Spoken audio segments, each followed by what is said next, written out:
Chapter 593. One strike, just one strike, and the ancient shaman Quafu's body had collapsed and he had been defeated.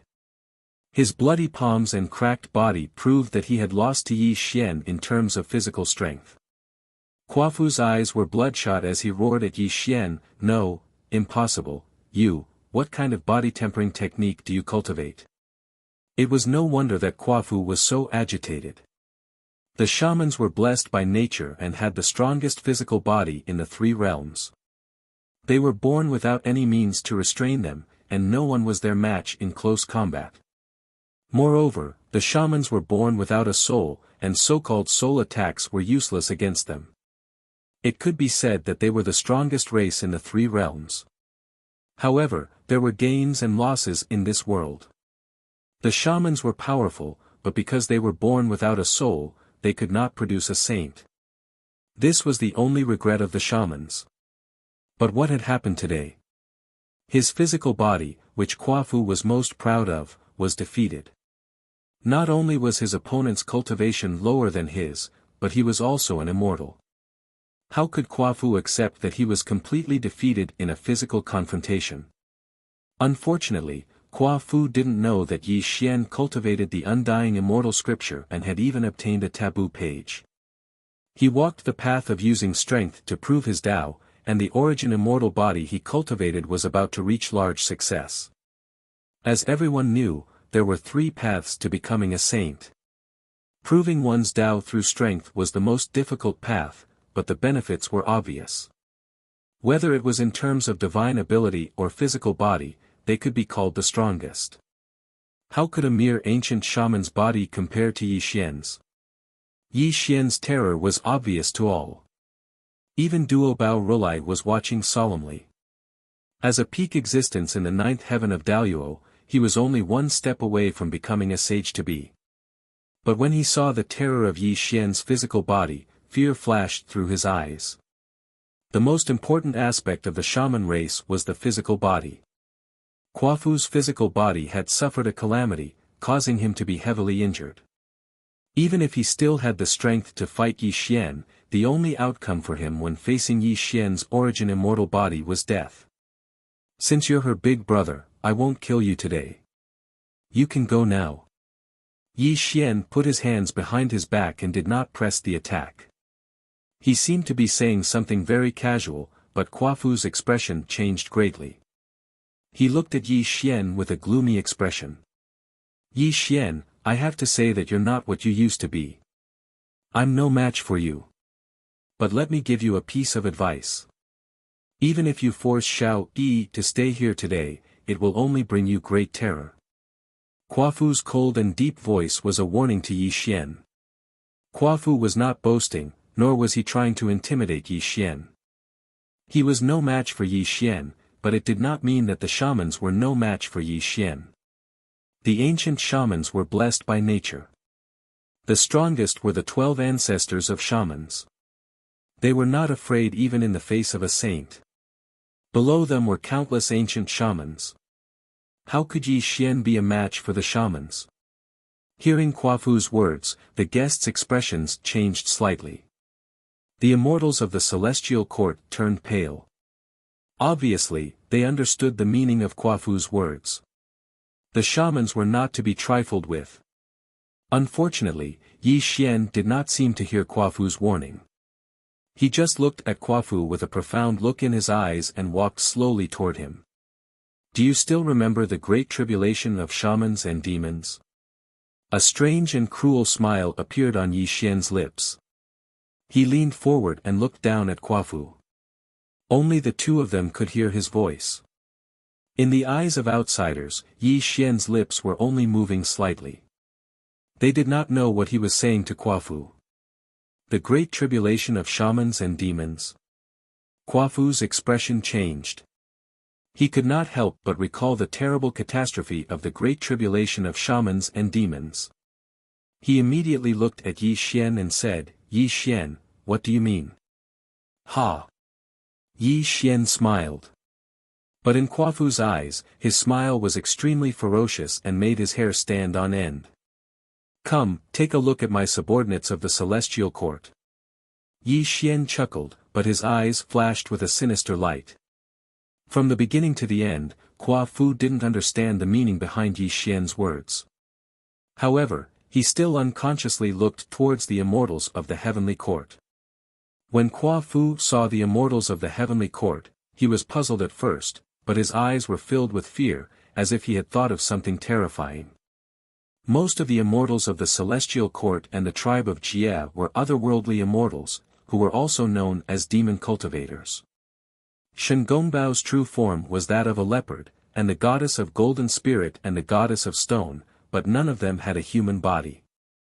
The 24 emissaries vigilant were all demon kings from the lower world. Among them, there was no lack of demon cultivators and great divinities. The demon kings of the 72 caves of Mount Huagua and the sky-swallowing toad of the North Continent who had once followed Yi Xian were all demon cultivators. After Yi Xian ascended to the position of Celestial Emperor, he announced that he would educate everyone regardless of background. Countless demon cultivators and great divinities sought refuge with him. How many immortals were there in the Celestial Court? Look at Rock Demon and Kong Xian, who were good friends with Yi Xian. One was a golden-winged rock, while the other was the first 5-colored peacock in the world. Both of them were demon cultivators. The only immortals who were of the line of Emperor Ziwei's lineage were demon cultivators. 80% of the celestial court were demon cultivators. It could be called a demon court instead of a celestial court. Qua Fu was not stupid. He looked rough, but he was an extremely intelligent man. Only now did he realize that if Yi Xian continued to develop like this, the ancient celestial court would reappear. What was the ancient celestial court? The ancient celestial court had 2 celestial emperors. Emperor Jun and Donghuang Tai led hundreds of millions of demon cultivators to run amok in the 3 realms.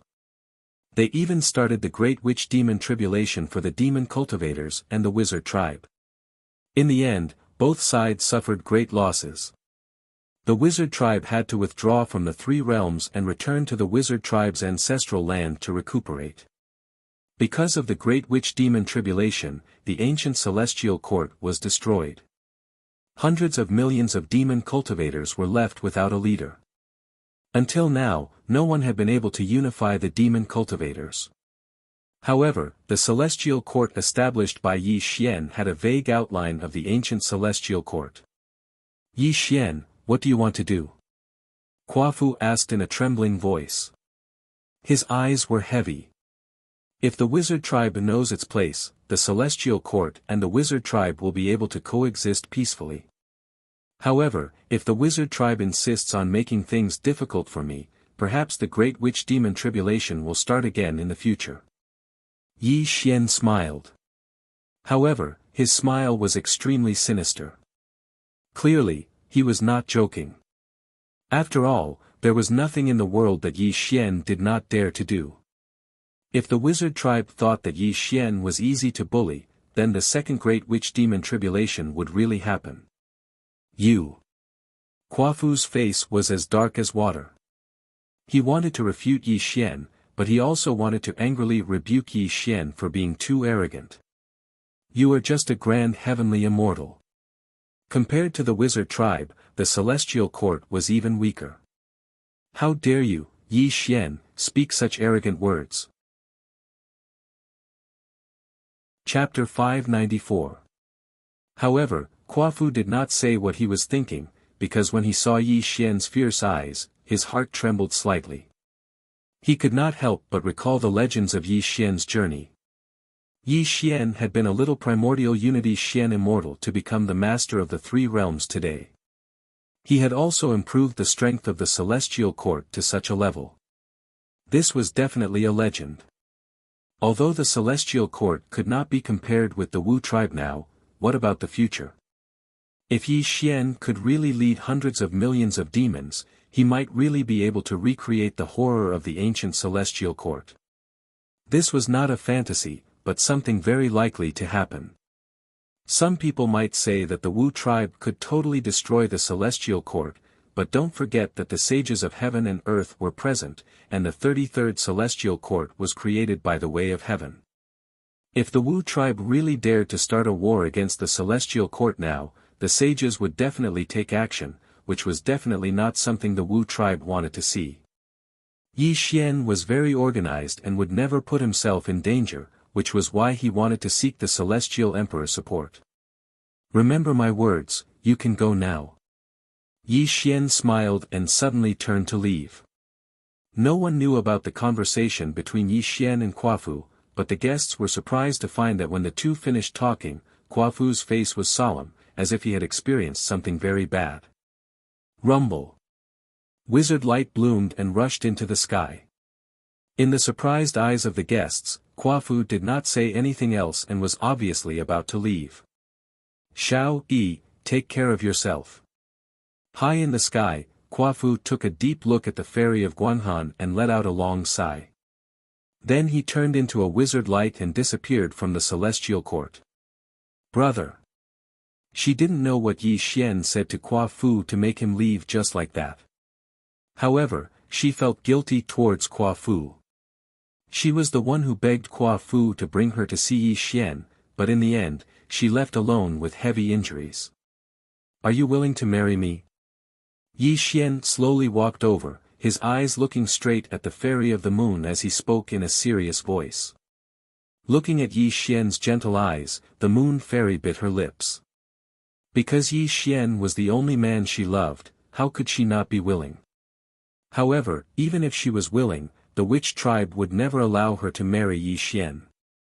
Furthermore, the Empyrean fairy was right beside her. If she really agreed to Yi Xian, what would the Empyrean fairy do? Maybe Yi Xian sensed what the goddess of moon frost was thinking. Since he had asked the goddess of moon frost to stay, he must have made a decision. Therefore, he strolled toward the Empyrean fairy. The Empyrean fairy clenched her fists. There was a touch of melancholy in her eyes.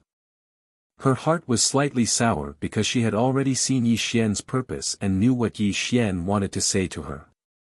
You want to marry her? The Empyrean fairy stared at Yi Xian. Her voice was extremely calm, but if one listened carefully, one would find that there was a slight tremor in her voice. Looking at the Empyrean fairy's pale face, Yi Xian sighed in his heart and then nodded.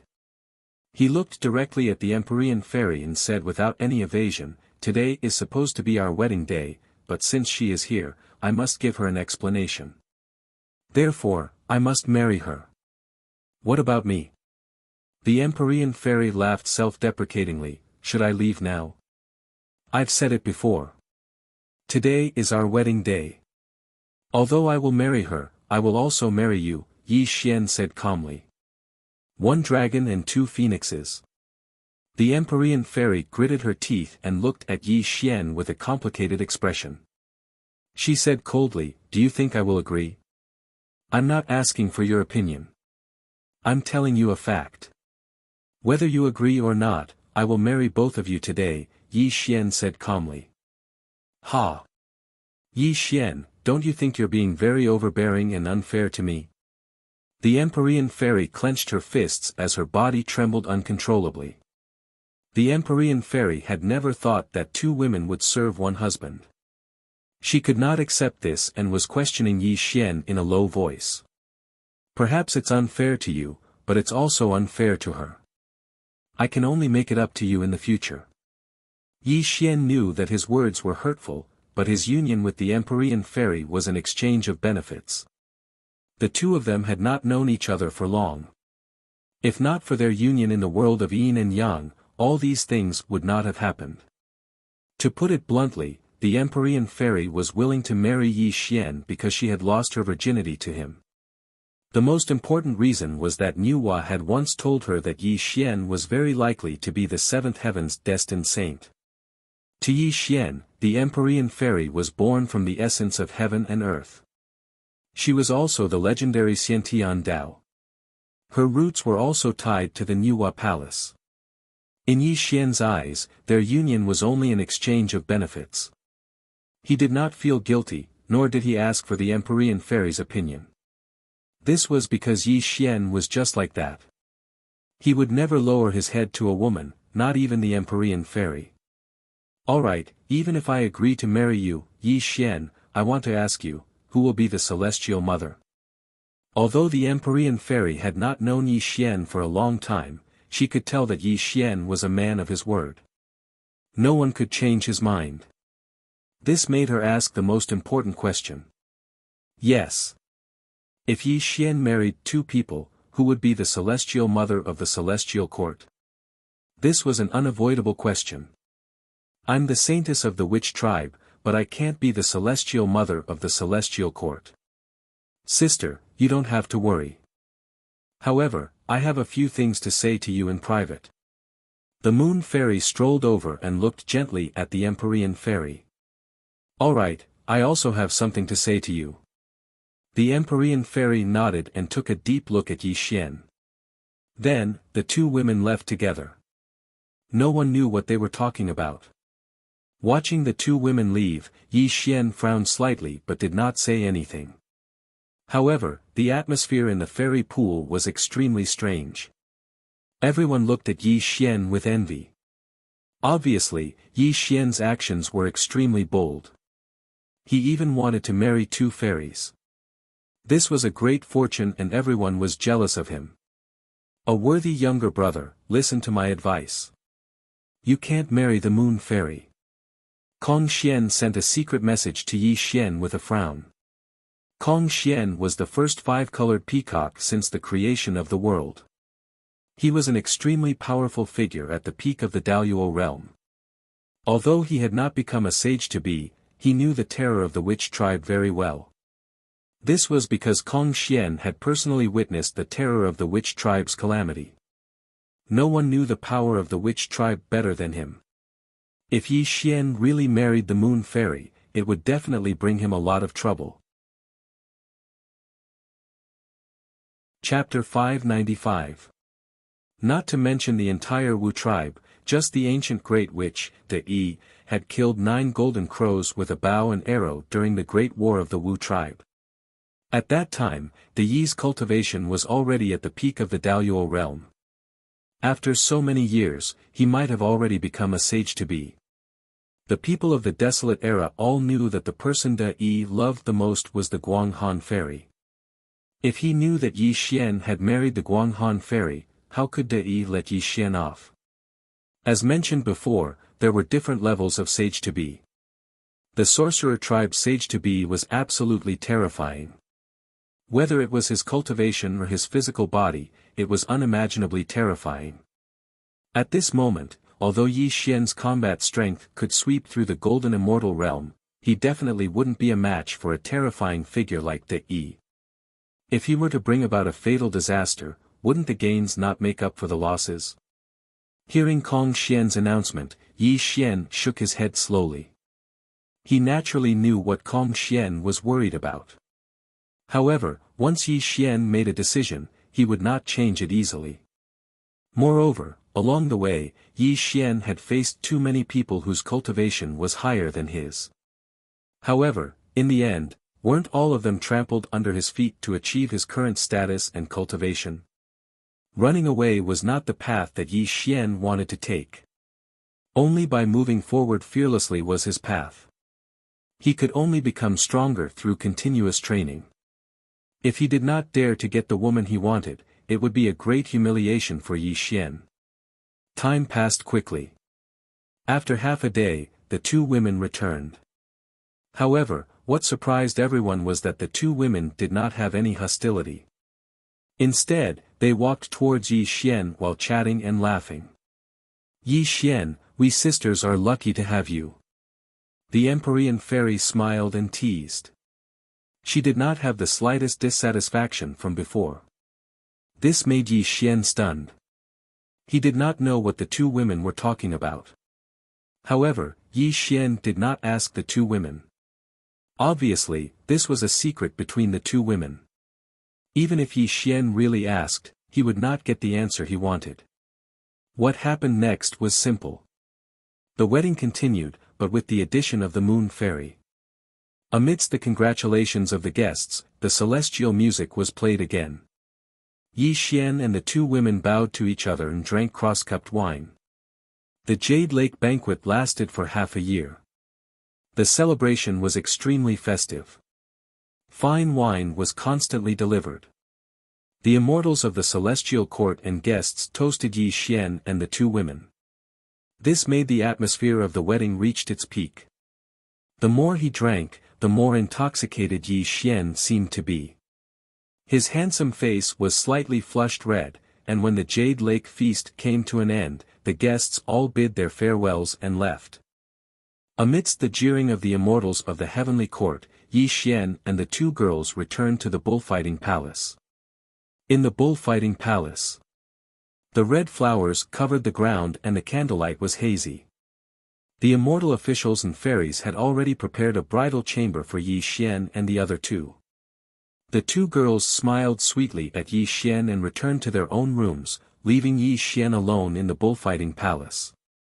This caused Yi Xian to be slightly stunned, and the corners of his mouth curved into a bitter smile. Obviously, the two women did not plan to spend the bridal chamber with Yi Xian.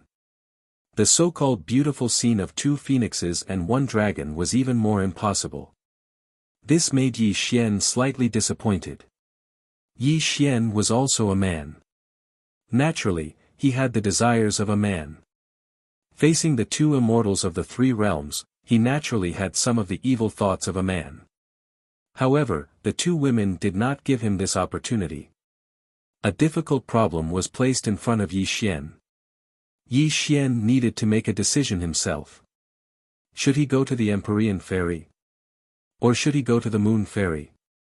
After a few dozen breaths of time, the corners of Yi Xian's mouth curled into a smile. A trace of decisiveness flashed through his eyes, and then he slowly walked towards the room where the fairy of the Guanghan was. Because he had already tasted the beauty of the Nine Heavens Maiden, he naturally had to thank the fairy of the Guanghan that he had always wanted to possess. In the boudoir. Ice skin and jade bones, a beauty that could captivate even birds and beasts. These descriptions were not enough to describe the Moon Fairy. Her beauty was enough to turn the three realms upside down. At this moment, she was sitting on the phoenix couch in her snow-white robe. She gave people a feeling that she could not be profaned. The candlelight was red and the atmosphere was ambiguous. When Yi Xian entered the bridal chamber, the Moon Fairy bit her lips. There was a hint of shyness on her beautiful face. Clearly, Yi Xian's arrival made her uneasy. Today is the day of your wedding with Sister Empyrean Fairy. You should go to her place first, the Moon Fairy whispered shyly. There's an old saying in the mortal world that is very good. The wedding night and the passing of the imperial examinations are the two major events in a mortal's life. But to me, I want to taste the beauty of the number one fairy of the three realms even more. Looking at the Moon Fairy's beautiful face, the desire hidden in the depths of Yi Xian's heart suddenly exploded. His eyes were extremely aggressive. He looked at the Moon Fairy as if he wanted to swallow her whole. The lust in the bridal chamber rose to its peak. Yi Xian slowly sat beside Fairy Guanghan. His arm was already wrapped around her waist, causing Fairy Guanghan to let out a soft moan. Her ivory neck was slightly red, and her slender body couldn't help but tremble. Madam, you and I should sleep. Yi Xian's smile was somewhat evil. He slowly pressed the Guanghan Fairy onto the bed, and a fragrance assailed his nostrils. It was as if he was about to fiercely occupy the Guanghan Fairy in the next moment. No, you should go to Sister Empyrean Fairy first. Otherwise, she will be very sad. Suddenly, just as Yi Xian's desire reached its peak and he was about to take the next step, the Moon Fairy pushed Yi Xian away shyly. She sat up from the bed and hurriedly tidied up her messy clothes. Go to her place tomorrow. She will understand you and me. Yi Xian said softly. His hands pressed towards the Moon Fairy again. But before Yi Xian could push her down again, the Moon Fairy dodged slightly. Yi Xian missed. Yi Xian, I am willing to give my body to you. But today, you must go and accompany Sister Empyrean Fairy. The Moon Fairy clenched her teeth. Her voice was very serious. Clearly, she felt very guilty towards the Empyrean Fairy. Looking at the Moon Fairy's serious face, Yi Xian sighed helplessly. He knew that he would not be able to taste the beauty of the goddess of the three realms today. Moreover, he was not a person who liked to force women. This made Yi Xian get up helplessly. All right, I will come and accompany you tomorrow. Yi Xian smiled bitterly and shook his head. He could only turn around and leave the bridal chamber. He walked towards the Empyrean Fairy's room. The Moon Fairy helplessly smiled as she looked at Yi Xian's disappointed expression. She knew that Yi Xian was slightly unwilling in his heart, and this caused a trace of craftiness to rise in her eyes. The mysterious maiden of the 9 heavens was wearing a wedding robe as she sat on the bed, fiddling with the bead curtain beside her in boredom. It was obvious that she'd already guessed that she'd have to guard an empty room today. Yi Xian would definitely choose the Moon Fairy, which was within her expectations. Ahem. Suddenly, the Empyrean Fairy heard a light cough. This made her slightly surprised. She saw Yi Xian enter her room. This made her blush. However, there was confusion in her eyes. You. Didn't you go to my sister's place? Why? No. A shy and panicked voice came from the Empyrean Fairy. Yi Xian did not say anything. He directly pressed her down on the bed. As the Empyrean Fairy groaned, the bead curtain was pulled down. The two of them were completely covered in the bed. The bridal chamber was a blessing. Throughout the night, indescribable sounds came from the Empyrean Fairy's room. It was impossible to imagine the beautiful scene inside. Chapter 596. The moonlight was hazy and as clear as water. The goddess of Moon Palace was dressed in snow-white clothes. She stood quietly in the palace, but her smile gradually disappeared, and a touch of sadness appeared on her face. If you don't leave now, you will definitely bring a great calamity to him. Suddenly, a faintly discernible voice echoed in the ears of the goddess of Moon Palace. It was hard to tell whether the voice was male or female, but it gave people a feeling of vastness and vastness. It was as if the owner of the voice had existed for a very long time. Who is speaking? The sudden appearance of the voice made the goddess of Moon Palace's expression change slightly. The celestial light around her bloomed slightly, and a touch of seriousness appeared in her eyes. This was the bullfighting palace, and today was the day of her wedding with Yi Xian. There were countless Daoyuo Jinxian patrolling the celestial court. Who dared to sneak in so boldly? Buzz. The void rippled, and a figure quietly appeared beside the goddess of Guanghan. Clearly, the voice had come from this figure. Who are you? The goddess of Moon Palace frowned and took 3 steps back. She looked at the figure with extreme caution. Who I am is not important. What is important is that have you thought about your future with him? The figure's voice was deep and weathered. His whole body was illusory and boundless, giving people a sense of obscurity. My future with him? The goddess of Moon Palace's heart trembled slightly, and her eyes were somewhat frozen. The world is born because of fate, and it is gathered because of fate. When fate arises, it is destroyed, and when fate gathers, it is scattered. You and him have an ill-fated relationship. If you don't stop now, I'm afraid you two will suffer great calamity in the future. The voice rumbled like the sky and the earth. This mysterious figure was too unpredictable, and no one knew who he was. Apart from the goddess of Moon Palace, who could see him, this mysterious figure did not attract the attention of anyone else. Who are you? What is your purpose? The Moon Fairy bit her lips, her voice trembling slightly. Although her cultivation level was not high, it did not mean that she was ignorant. The person who could appear beside her so easily without being noticed by anyone must be at least a sage to be.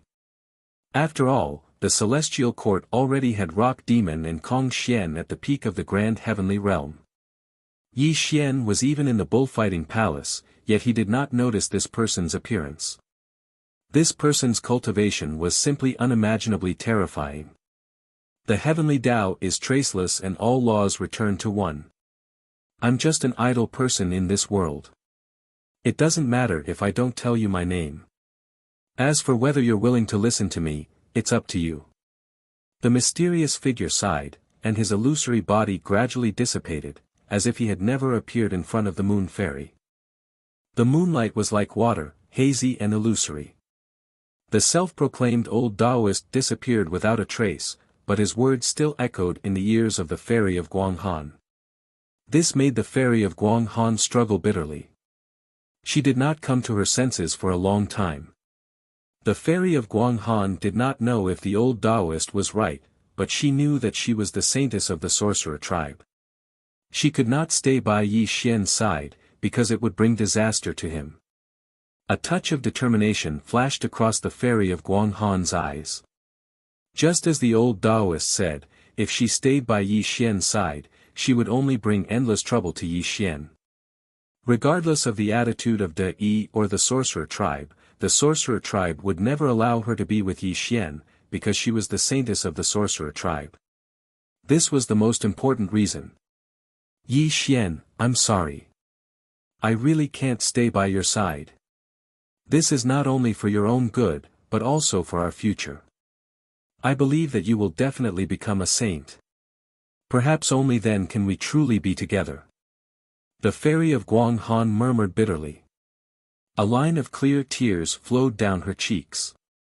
She quietly walked out of the bullfighting palace under the moonlight. When she looked back at the bullfighting palace, there was a touch of reluctance in her eyes, but she still turned into a ray of immortal light and floated away. In the bullfighting palace. Sex was a great thing in life. Yi Xian could be said to have enjoyed all kinds of luck with women.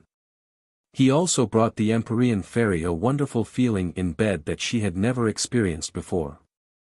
It was late at night, and the bright moon hung high in the sky. Under Yi Xian's domineering conquest, the Empyrean fairy was exhausted. She had already fallen asleep, and her beautiful face was flushed. The candlelight flickered, and the red light reflected on people. Yi Xian got up from the bed and walked to the window.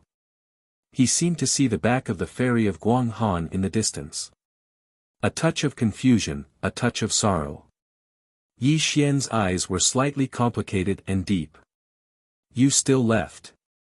Yi Xian murmured to himself. His voice was very calm, as if he had already expected the fairy of Guanghan to leave, and he did not stop her. Your Majesty, should we stop the fairy of Guanghan? A low voice came from outside the bullfighting palace. It was evil immortal Wang Qing, one of the 24 emissaries inspector. Obviously, the departure of the fairy of Guanghan was noticed by the emissaries inspector. However, without Yi Xian's order, no one dared to stop her. There's no need. Yi Xian said softly as he slowly walked out of the bullfighting palace. Under the illumination of the moonlight, his shadow was elongated as he said in a low voice, secretly escort her back to the shaman clan. If anyone has any ill intentions towards her, kill them without mercy. Yes, Your Majesty. Several emissaries inspector bowed and answered. They quietly chased after the fairy of Guanghan. Everything was silent, and the world was silent. Yi Xian stood under the moonlight with his hands behind his back. However, his lips curved into a self-mocking smile. He murmured, if I become a sage-to-be, why would you choose to leave? Yi Xian knew the reason why the fairy of Guanghan left without saying goodbye. She was the saintess of the Wu tribe, and the Wu tribe would never allow the fairy of Guanghan to be with him. The fairy of Guanghan also knew that if she stayed with Yi Xian, she would definitely incur the wrath of the Wu tribe. If some ancient wizards came together, it would bring great trouble to the celestial court. The celestial court had just been established, and there were many things waiting to be done. The fairy of Guanghan did not want to bring trouble to Yi Xian because of her. Only by leaving Yi Xian's side could she give Yi Xian a chance to breathe. Yi Xian knew all about the fairy of Guanghan's thoughts. However, since Yi Xian had chosen to keep her by his side, he had already prepared to face the Wu tribe. He had also warned Quafu about the so-called Second Great Tribulation of lichas and demons. However, at this moment, the Celestial Court was no match for the Wu tribe. If a dispute broke out because of the fairy of Guanghan, the Celestial Court would definitely be attacked from both sides. After all, the Chan sect and the Holy Mountain of the West were eyeing them covetously, and there was also the mysterious and terrible Netherworld. This would definitely cause the Celestial Court led by Yi Xian to suffer a great decline. It seems that I'm still not strong enough. If my cultivation was strong enough to defeat all the enemies, how could she leave me? Yi Xian laughed at himself, but a trace of gloominess flashed through his eyes. To put it bluntly, he was only at the fifth heaven of Zenith Heaven. He was not afraid to face those at the zenith of Zenith Heaven, but he was no match for Sage to be. Anyway, as long as Yi Xian was strong enough, he could naturally run amok in the three realms. If he was a sage and came to the ancestral land of the Wu tribe, even the 12 ancestors of sorcery in antiquity times would have to treat him with respect. Even if he took the fairy of Guanghan away, the Wu tribe would not dare to say anything. She left. A slight sound of footsteps came from behind Yi Xian. The Empyrean fairy walked out of the bullfighting palace in a rainbow-colored dress. She looked at Yi Xian with a complicated expression. You knew she would leave, didn't you? Yi Xian turned around and looked at the Empyrean fairy calmly. Chapter 597. Yi Xian, have you ever thought about it? My sister is the saintess of the sorcerer tribe. It is impossible for her to stay by your side. Today, she is marrying you. This is her bottom line. She will eventually return to the sorcerer tribe, which is also her destiny. The Empyrean fairy lowered her eyes and said. Destiny? Yi Xian smiled, but his smile was extremely cold. He said, I, Yi Xian, have never believed in destiny. Even if the sorcerer tribe is powerful, do you think I will be afraid of them? Yi Xian, don't be silly. The sorcerer tribe has the 12 ancestors of sorcerer in ancient times. De Yi is my sister's guardian. Even if you step into the Sage-to-be realm, you will not be a match for the sorcerer tribe, not to mention that you are only in the Daluo realm now. The Empyrean fairy bit her lips and was slowly persuading Yi Xian. She was deeply afraid that Yi Xian would do something impulsive. If the Celestial Court really went to war with the sorcerer tribe, the Celestial Court would definitely be defeated. Hearing the Empyrean fairy's words, Yi Xian did not say anything. He knew that the Empyrean fairy was right. At this moment, he was indeed not a match for the sorcerer tribe. This was an ironclad fact. Even if he could launch a second great war of the sorcerer tribe, his current strength was not enough to fight against the sorcerer tribe. However, was what Xian Nv of the Nine Heavens said completely correct? Yi Xian had a faint premonition that the path he took to prove his Tao through strength would show its true horror in the Sage-to-be realm. Moreover, Yi Xian had an extremely bold idea. If he could step into the Sage-to-be realm, could he rely on the Calamity Transcender transformation to be comparable to a sage? Of course, this was only Yi Xian's own guess. Whether it was true or not, he would only know when he stepped into the Sage-to-be. The road had to be walked step by step, and the rice had to be eaten bite by bite. Yi Xian understood this very well. At this moment, the only thing he needed to do was to step into the third watershed of the Daluo realm. Only then could he strive for the Sage-to-be realm. As long as he could step into the third watershed of the Daluo realm, with the help of the Calamity Transcender transformation, he would not be afraid of the Sage-to-be. Only when he was strong enough could he reproduce the power of the ancient celestial court and not be afraid of the sorcerer tribe. Yi Xian returned from his thoughts. His eyes flashed with a wisp of mist as he solemnly looked at the Nine Heavens Xian maiden. You and I are husband and wife, and we share the same heart. Your business is my business. I just hope that you can understand yourself and don't do anything extreme. The mysterious maiden of the 9 heavens advised softly. The moonlight was hazy, and the starlight sprinkled down. Yi Xian also told the Empyrean fairy a lot of things. When the sun rose the next day, Yi Xian also disappeared from the bullfighting palace. The golden sun hung in the sky, and purple clouds rose. Looking at the back of Yi Xian, the Empyrean fairy had a complicated look in her eyes. She let out a faint sigh, and the aura of loss around her gradually dissipated. The majesty of the Queen Mother of the Celestial Court gradually appeared on her body. Pass on this palace's decree.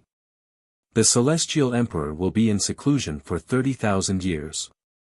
Without this palace's permission, no one is allowed to enter the bullfighting palace. A wisp of origin immortal light rose around her.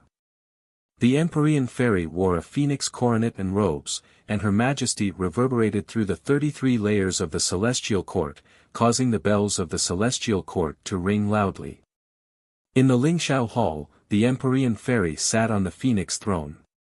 The immortals of the Celestial Court stood on both sides of the Lingxiao Hall, but the throne of the Celestial Emperor was empty. For the next 30,000 years, all matters of the 33 layers of the Celestial Court would be managed by the Empyrean fairy. 30,000 years later, Yi Xian would emerge from seclusion and once again take charge of the Celestial Court. In a spacious and empty hall, 2 figures stood facing each other. Celestial Emperor, are you really going to meet the Tongtian? Shen Gongbao's face was flushed, and he asked Yi Xian in a trembling voice. It's time to meet him. He's the only one who can help me now. Yi Xian's hands were behind his back, and his voice was low and grave. But when Shen Gongbao heard Yi Xian's words, his expression changed slightly, because he did not hear any reverence for the sage in Yi Xian's words. Celestial Emperor, the Tongtian is one of the 3 pure sages. If you enter the Aquamarine Palace, you must treat him like a disciple.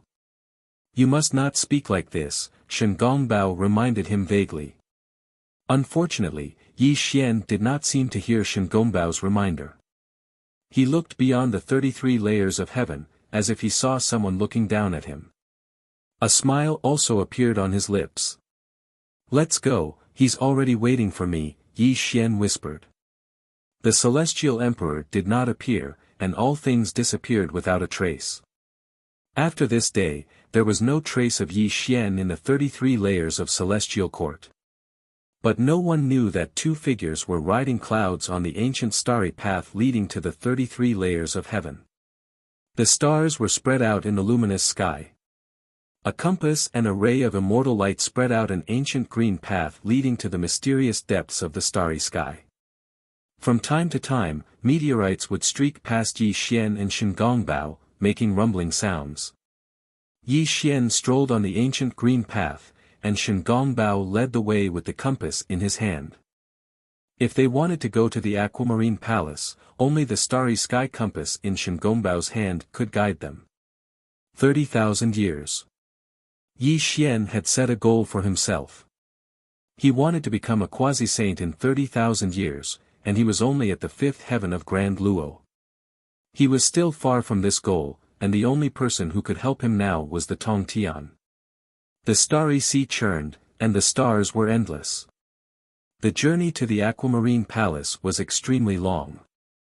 Even with Shen Gongbao leading the way, the 2 still walked for 1,000 years. Rumble. The chaotic star sea rumbled, and the ancient green path disappeared. A palace floated in the chaotic star sea. The scene in front of Shen Gongbao made him happy, and his eyes were filled with excitement. Celestial Emperor, the Aquamarine Palace is in front. Let's go quickly. As Shen Gongbao spoke, he rode on an auspicious cloud and shot toward the Aquamarine Palace. Yi Xian narrowed his eyes and followed behind him, and the 2 disappeared into the vast starry sky. In the depths of the starry sea, the palace was majestic. There was a plaque with golden words on a black background, and the words, Aquamarine Palace, were written on it. These 3 simple words were dazzling to the extreme, and they caused others to be unable to look directly at them. The strands of chaotic green light that flowed on the plaque even gave others the oppressive feeling of the heavens and the earth. There was a bronze door. It was mottled and ancient, and it gave off an ancient aura. With a loud rumbling sound, the bronze door shined and slowly opened. The sect master has decreed that the celestial emperor should enter. 2 Dao children walked out of the door and gestured for Yi Xian to enter. They stood on both sides of the bronze door and waited for Yi Xian to enter the Aquamarine Palace. Celestial Emperor, the old minister is waiting outside the palace. You can enter personally, Shen Gongbao said in a low voice.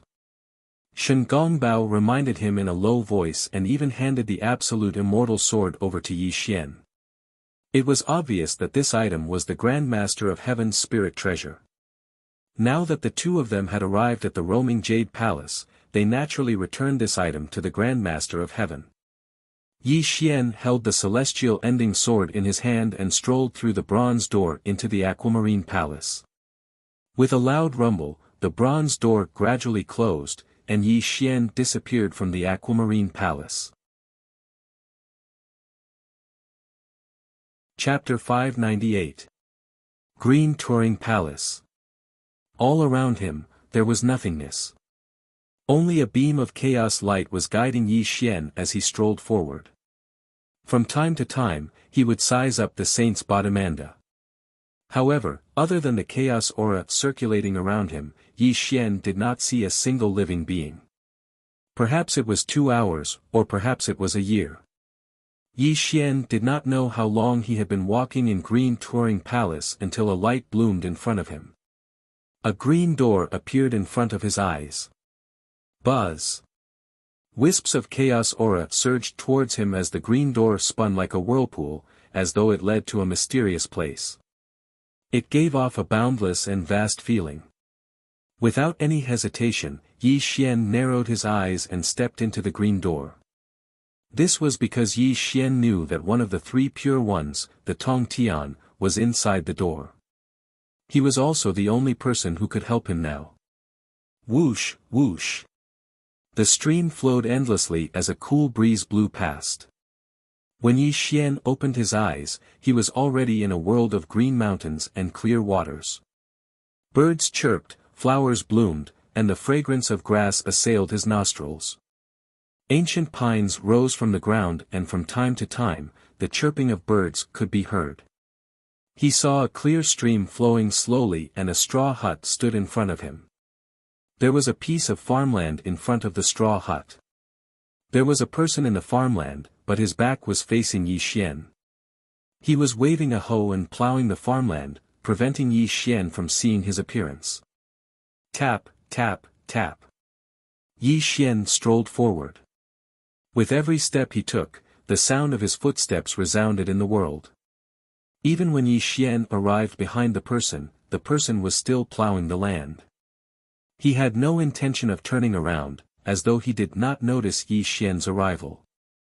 Everything was silent and the world was silent. The 2 of them stood side by side, neither of them making a sound. However, this person was constantly waving his hoe, constantly loosening the ground under his feet. What was very strange was that every time he loosened the ground, he didn't sow any seeds. Instead, he buried the loosened ground again, and this cycle continued. You only have a hoe but no seeds. What have you planted? When will it bloom and bear fruit? After an unknown period of time, Yi Xian spoke calmly. Buzz. Time seemed to have stopped, space seemed to have frozen, and the hoe that he brandished no longer descended. However, the world was slightly distorted, and this person slowly looked towards Yi Xian. I planted the seeds of the heart, and what grows is karma. His handsome face was as refined as a scholar's, and his jet-black hair was draped behind his head. He didn't carry the slightest bit of aura as he smiled at Yi Xian. If he had not seen it with his own eyes, Yi Xian would never have believed that the Tong Tian, one of the 3 pure ones, would look like a scholar. How could he be as domineering and murderous as the rumor said? The Grand Master of Heaven was a name that had never been heard since ancient times. He was also one of the most terrifying existences among the 6 great sages. During the Great God-Conferment Tribulation, the Grand Master of Heaven fought against the 4 great sages by himself. In the end, although he was defeated by the Green Touring Palace, his fame spread throughout the 3 realms, shocking all living beings. However, when Yi Xian truly saw Tong Tian, he did not sense any evil aura, nor did he sense the might of a saint. It was as though their meeting was a reunion of old friends. Saint. Yi Xian had only met 2. The first was naturally Nuwa, and the second was the Tong Tian in front of him. However, Nuwa was high and mighty, giving him the feeling that a saint was supreme. However, Tong Tian did not have the slightest bit of a saint's might. He was like an ordinary person talking to Yi Xian. What is the heart of the heart? What is karma? Yi Xian muttered to himself as he looked straight at Tong Tian. Everything has a spirit, and desires breed. Even saints are no exception. The so-called heart of the heart is a person's 7 emotions and 6 desires. The so-called karma is the gratitude, grudges, love, and hatred caused by the 7 emotions and 6 desires, said Tong Tian with a smile. My young friend, come with me. Tong Tian strolled forward as green lotuses bloomed beneath his feet. The world suddenly changed, turning into a vast starry sky. Instantly, the 2 of them appeared in the boundless starry sky. Rumble. Fiery meteors streaked across the vast starry sky, and a sea of stars was surging. Yi Xian and Tong Tian stood side by side, observing the changes in the starry sky together. It was as if they were observing the trajectory of the world. The cycle of all things, from life to death. This is the trajectory of the heavenly Tao. No one can change it. People say that saints are immortal, but they do not know that even the world will be destroyed one day. The so-called saints rely on the world to be born. If the world is destroyed, the saints will be buried with the world, said Tong Tian in a hoarse voice. The aura around him was slightly sorrowful. The saints seek the path of transcendence, and those below the saints seek to seize the position of a saint. Therefore, the karma of the 3 realms is born. In order to maintain the stability of the 3 realms, the immeasurable calamity has appeared. The Grand Master of Heaven pointed his finger out, causing the space and time in this area to distort once again. However, one magnificent painting after another unfurled and appeared in Yi Xian's eyes. The great calamity of the dragon and phoenix, the great war of the sorcerer and demon, and the great god investiture calamity. When these scenes flashed across the starry sky, Yi Xian saw them all. His expression became more solemn, and no one knew what he was thinking. Stars exploded, the earth sank, mountains and rivers collapsed, and all living beings were crying and wailing. Those destructive battles caused the primitive world to be in a state of desolation, and the shouts of battle that shook the heavens simply made one's soul tremble to the extreme. Daluo Jinxian's blood spilled across the sky, the sage-to-be's soul scattered, and he fell from the starry sky. There were even saints who attacked and shattered the untainted land. The sky collapsed, the earth sank, and countless living beings were buried. Yi Xian watched these scenes silently. However, his fists were slightly clenched and veins were pulsating on his forehead, proving how disturbed he was. Big Luo died tragically, Sage-to-be fell, and even the untainted land was pierced through by the saints. Yi Xian even witnessed the final battle between Tong Tian and the 4 great saints. The immortal slaying sword formation shattered the heaven and earth, and the immeasurable light of slaughter destroyed the heaven and earth. Countless Daluo Jinxian were turned into ashes, and even Sage-to-be perished in the immortal slaying sword formation. Blood, and extremely bleak blood spilled across every corner of the untainted land. No one could participate in the battle between the 5 great saints. The so-called Sage-to-be was merely an ant in front of them. Yi Xian was trembling, not only mentally, but physically as well. He finally witnessed the terror of the saints, and finally understood the meaning of the phrase, "Those below the saints are all ants." It had been 10,000 years since Yi Xian started his cultivation. He had experienced countless hardships along the way, and behind him was a sea of blood and mountains of corpses. However, after witnessing the battle between the saints today, he felt that he was weak and powerless from the bottom of his heart. If he did not become a saint, he would be an ant in the end. Chapter 599. This simple sentence explained Yi Xian's current state of mind. It also made Yi Xian understand that in the three realms, the sage was the true supreme being. Everyone was just a pawn in the sage's hands. Yi Xian's heart trembled slightly. This was because he discovered an extremely terrifying thing, and also something that he had neglected. Yuanshi Tianzuan of the Clan of Enlightenment. Ever since he stepped into the Earth Immortal realm, he had killed countless disciples of the Clan of Enlightenment. When he ascended to the position of Celestial Emperor, he even wantonly suppressed the Clan of Enlightenment. If the Heavenly Lord Yuanshi were to appear, he would probably be beaten to death in an instant. No. There was no need for Yuanshi Tianzuan to make a move. As long as a sage-to-be who had chopped off a corpse appeared, he would not be able to resist. His only outcome would be death. A feeling called fear grew in Yi Xian's heart, and it made Yi Xian's expression extremely grave. He had always thought that the sage was not allowed to appear, but now it seemed that it was not that the sage was not allowed to appear, but that his cultivation was not worth mentioning in the eyes of the sage. If he really wanted to destroy the foundation of the Clan of Enlightenment, how could Yuanshi Tianzuan let it go? Rumble. The starry sky shook, and the scene disappeared. Tong Tian flicked his sleeves, and the world distorted again. When the two of them appeared again, they were back in the green mountains and clear waters. "Little friend, what are you thinking about?" Tong Tian asked with a smile. "I'm thinking that if Yuanshi Tianzuan wants to kill me, won't I die?" Yi Xian returned from his thoughts and said in a low voice. "Ha!" Hearing Yi Xian's words, Tong Tian laughed loudly. The way he looked at Yi Xian became extremely strange, but he said in a gentle voice, "My senior brother Yuanshi is naturally suspicious and overcautious. Little friend, you are the seventh heavens will saint.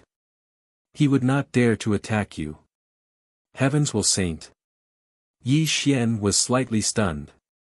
It was not the first time he had heard these words.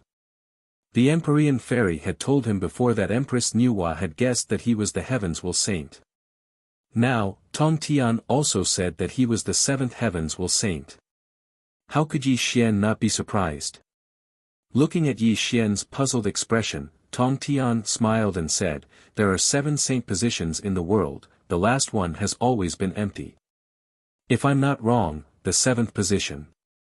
But you has not obtained the Hongmeng Immortal Qi yet." "Is, now. When the opportunity came.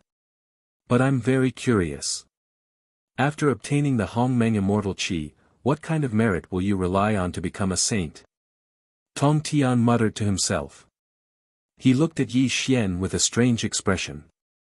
As everyone knew, the 6 great saints in the world all became saints through merit. The 7th saint was no exception.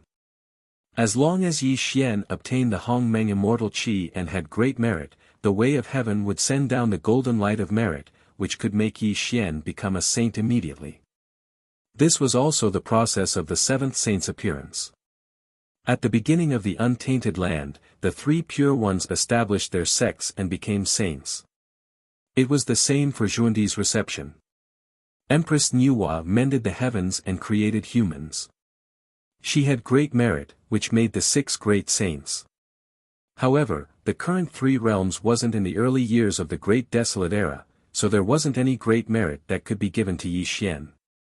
This naturally made the Grand Master of Heaven extremely curious as to what Yi Xian's process of becoming a saint was like.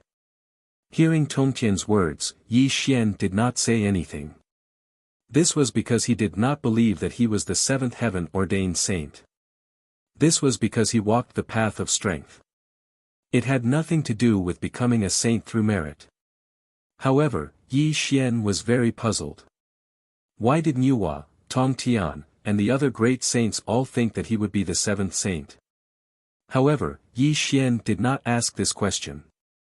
This was because he knew that he was safe and sound now because the 6 great saints mistakenly thought that he was the 7th saint. This was why Tong Tian valued him so much. I already know the purpose of your visit. However, you cultivate the immortal scripture, which is extremely difficult to cultivate. It is indeed commendable that you can cultivate to the 5th heaven of Zenith Heaven. However, if you want to step into the 3rd watershed of Zenith Heaven in a short time, I'm afraid you won't be able to do it without hundreds of thousands of years.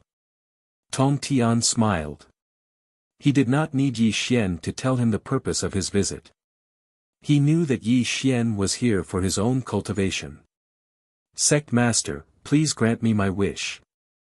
If I really become a saint one day, today's good karma will be repaid. Yi Xian said solemnly. He did not hide his purpose in the slightest. All right. Tong Tian was dressed in black. The chaotic radiance around him shone brightly. He was waiting for Yi Xian to say this. This was because the karma between saints was extremely great. The favor that Yi Xian owed him today would be unimaginable when he became a saint in the future. Formation, rise. Clang. Clang. The sound of Tongtian's sword rang out. The killing light penetrated the past and the present. This world was collapsing inch by inch. 3 sword lights quietly appeared around Tong Tian. On the other hand, the immortal ending sword in Yi Xian's hand instantly returned to Tongtian's side. An unimaginable killing light covered the sky and covered the earth, instantly drowning this world. Clang! Clang! 4 swords circled around him with shocking killing intent. These were the immortal slaying 4 swords, the number 1 killing weapon under the heavenly Tao. They were also the strongest spiritual treasure in Tongtian's possession. They possessed supreme power that could destroy the world. Rumble. A formation diagram surrounded by green light with ancient immortal runes inscribed on it. The immortal slaying 4 swords danced and hovered around the formation diagram. They instantly pressed down on Yi Xian. The immortal slaying sword formation nurtures the killing aura of the past and present. If you want to break through the 3rd watershed of the grand heavenly realm, this immortal slaying sword formation can help you. However, I have to warn you in advance that if you can't withstand the terrifying power of the immortal slaying sword formation, you will die under it. Tong Tian had his hands behind his back as he warned Yi Xian. The immortal slaying sword formation floated above Yi Xian's head.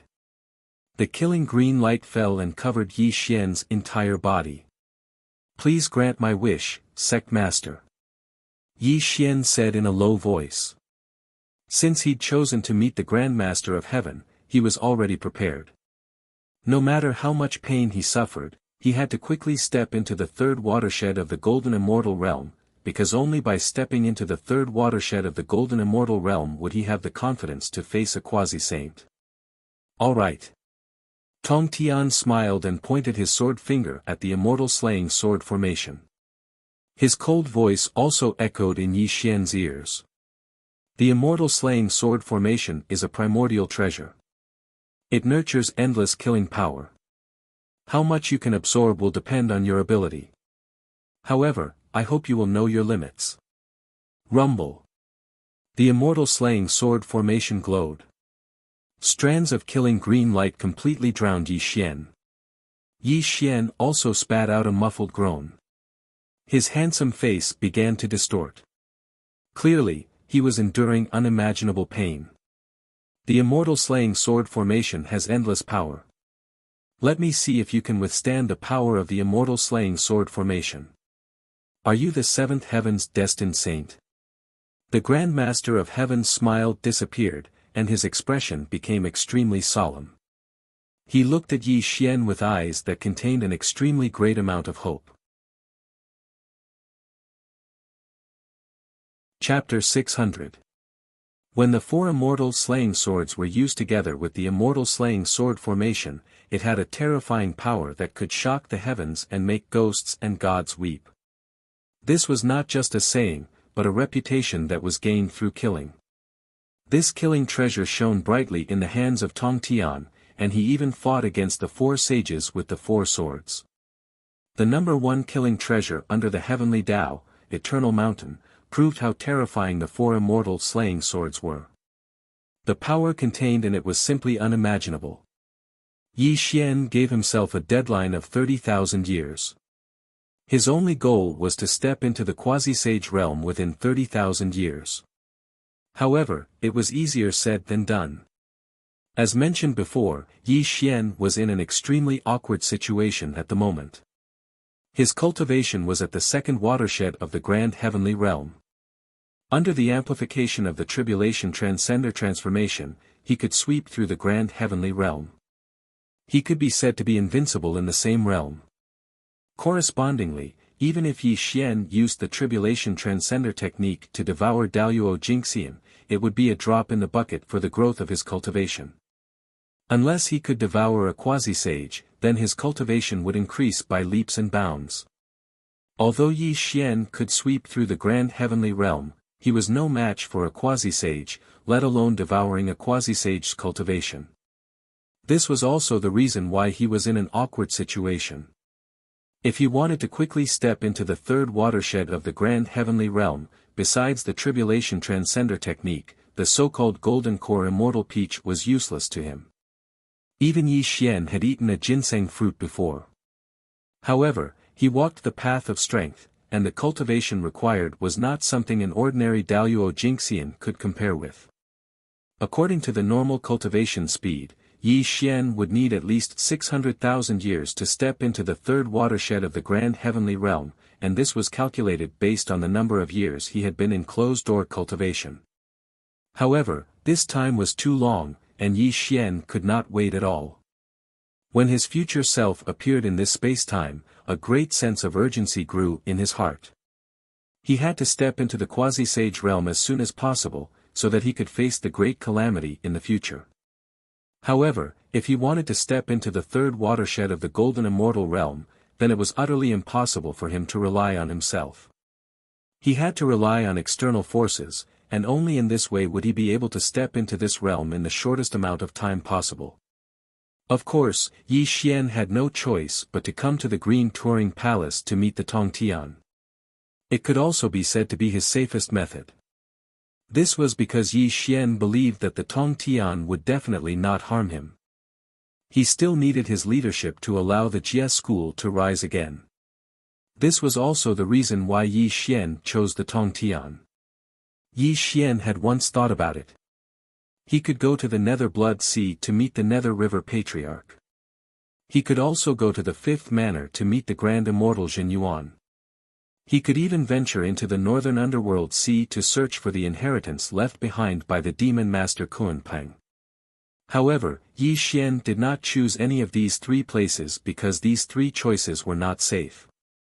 One had to know that the Nether River Patriarch was known as the evilest of all evils. If he made a mistake, he would definitely be in danger of dying. Moreover, the Nether River Patriarch was born from the Nether Blood Sea. It was also known that the Nether River Patriarch would not die as long as the Blood Sea did not dry up. From this, it could be seen how terrifying the Nether River Patriarch was. Even a saint could not easily kill him. The Grand Immortal Jin Yuan seemed amiable and was the master of the Emperor Ziwei. However, Yi Xian was always on guard against the Grand Immortal Jin Yuan. This feeling was extremely strange, which also caused Yi Xian to exclude the Grand Immortal Jin Yuan. The third place was the Northern Underworld Sea. Legend had it that the Demon Master Kunpeng passed away in the Northern Underworld Sea. He was known as the Master of all Demons and the Imperial Preceptor of the ancient Celestial Court. The Northern Underworld Sea must contain great opportunities. Perhaps it could allow Yi Xian to enter the third watershed of Grand Heavenly Realm. However, when Yi Xian destroyed the North Sea Dragon Palace and obtained the map of the Northern Underworld Sea from the old North Sea Dragon King, he never went there. This was because Yi Xian knew that it would be an extremely dangerous journey for him to go to the place where the demon master Kunpeng passed away in the northern underworld sea. In the end, Yi Xian chose to go to the Aquamarine Palace and personally face the Tongtian. This was also the safest choice for Yi Xian. There would not be the slightest danger and it could help him break through the third watershed of Grand Heavenly Realm. Because Yi Xian was connected to the Jia order, the Tongtian would definitely lend him a helping hand. Moreover, the Tongtian was one of the three pure ones. Whether it was in terms of cultivation or means, he was much stronger than a pre-saint. Of course, the karma of the world was interconnected. Today, the Tongtian helped Yi Xian break through the third watershed of Grand Heavenly Realm. This also meant that Yi Xian owed the Tongtian a favor. The karma of a saint could not be easily tainted. Yi Xian deeply understood this principle. When he really became a saint in the future, he had to repay the Tongtian's favor. The favor of a saint was earth-shattering. Yi Xian did not know how to repay this favor. However, he had a faint premonition that this favor was not that simple. However, since Yi Xian had chosen this path, he naturally would not regret it.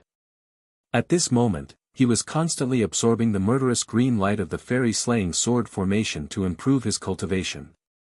Clang! Clang! Clang! The four fairy-slaying swords slaughtered the past and present. Rays of green light fell down and Yi Xian's body gradually turned into a bloody mess. However, his aura became more and more terrifying. The Daluo immortal light around him bloomed to the extreme. Bang! Like a thunderclap from the nine heavens or a chaotic star exploding, an explosion came from Yi Xian's body. Extremely surging Daluo immortal light shot out in all directions with Yi Xian as the center. Under the terrifying power of the fairy-slaying sword formation, he directly broke through the sixth heavenly realm of Grand Heavenly Realm. Good lad! In just a short period of time, Yi Xian actually broke through the sixth heavenly realm of Grand Heavenly Realm. This made the Tongtian look on in astonishment. A smile appeared on the corner of his mouth. Tongtian understood very well that although Yi Xian had the help of the fairy-slaying sword formation, it also meant that Yi Xian's aptitude was extremely monstrous. If it was someone else, they would not be able to withstand the killing power of the fairy-slaying sword formation. Ah! Suddenly, a low roar that was like muffled thunder was spat out from Yi Xian's mouth. His body collapsed inch by inch while the fairy-slaying sword formation droned violently, and the killing green light that descended covered the heavens and the earth, causing him to suffer an extremely terrifying heavy injury. What a greedy kid! Such a scene caused Tongtian to be stunned, and then he berated coldly while a wisp of a solemn expression appeared in his eyes. The chaotic light around him seethed, and he seemed as if he would withdraw the fairy-slaying sword formation at any moment. Tongtian couldn't be blamed for being like this. It was because Yi Xian had just broken through to the sixth heavenly realm of Grand Heavenly Realm, yet he actually disregarded his cracked body and absorbed the energy of the fairy-slaying sword formation violently once more with the intention of breaking through to the seventh heavenly realm of Grand Heavenly Realm in one go. This was simply an act of courting death. Crack! An unexpected event occurred abruptly. Extremely terrifying killing green light drowned Yi Xian, and the sword light that annihilated gods caused Yi Xian's body to be badly mangled. It caused others to be utterly unable to discern his original appearance, and even the white bones within his body were already faintly visible. Chapter 601. How foolish!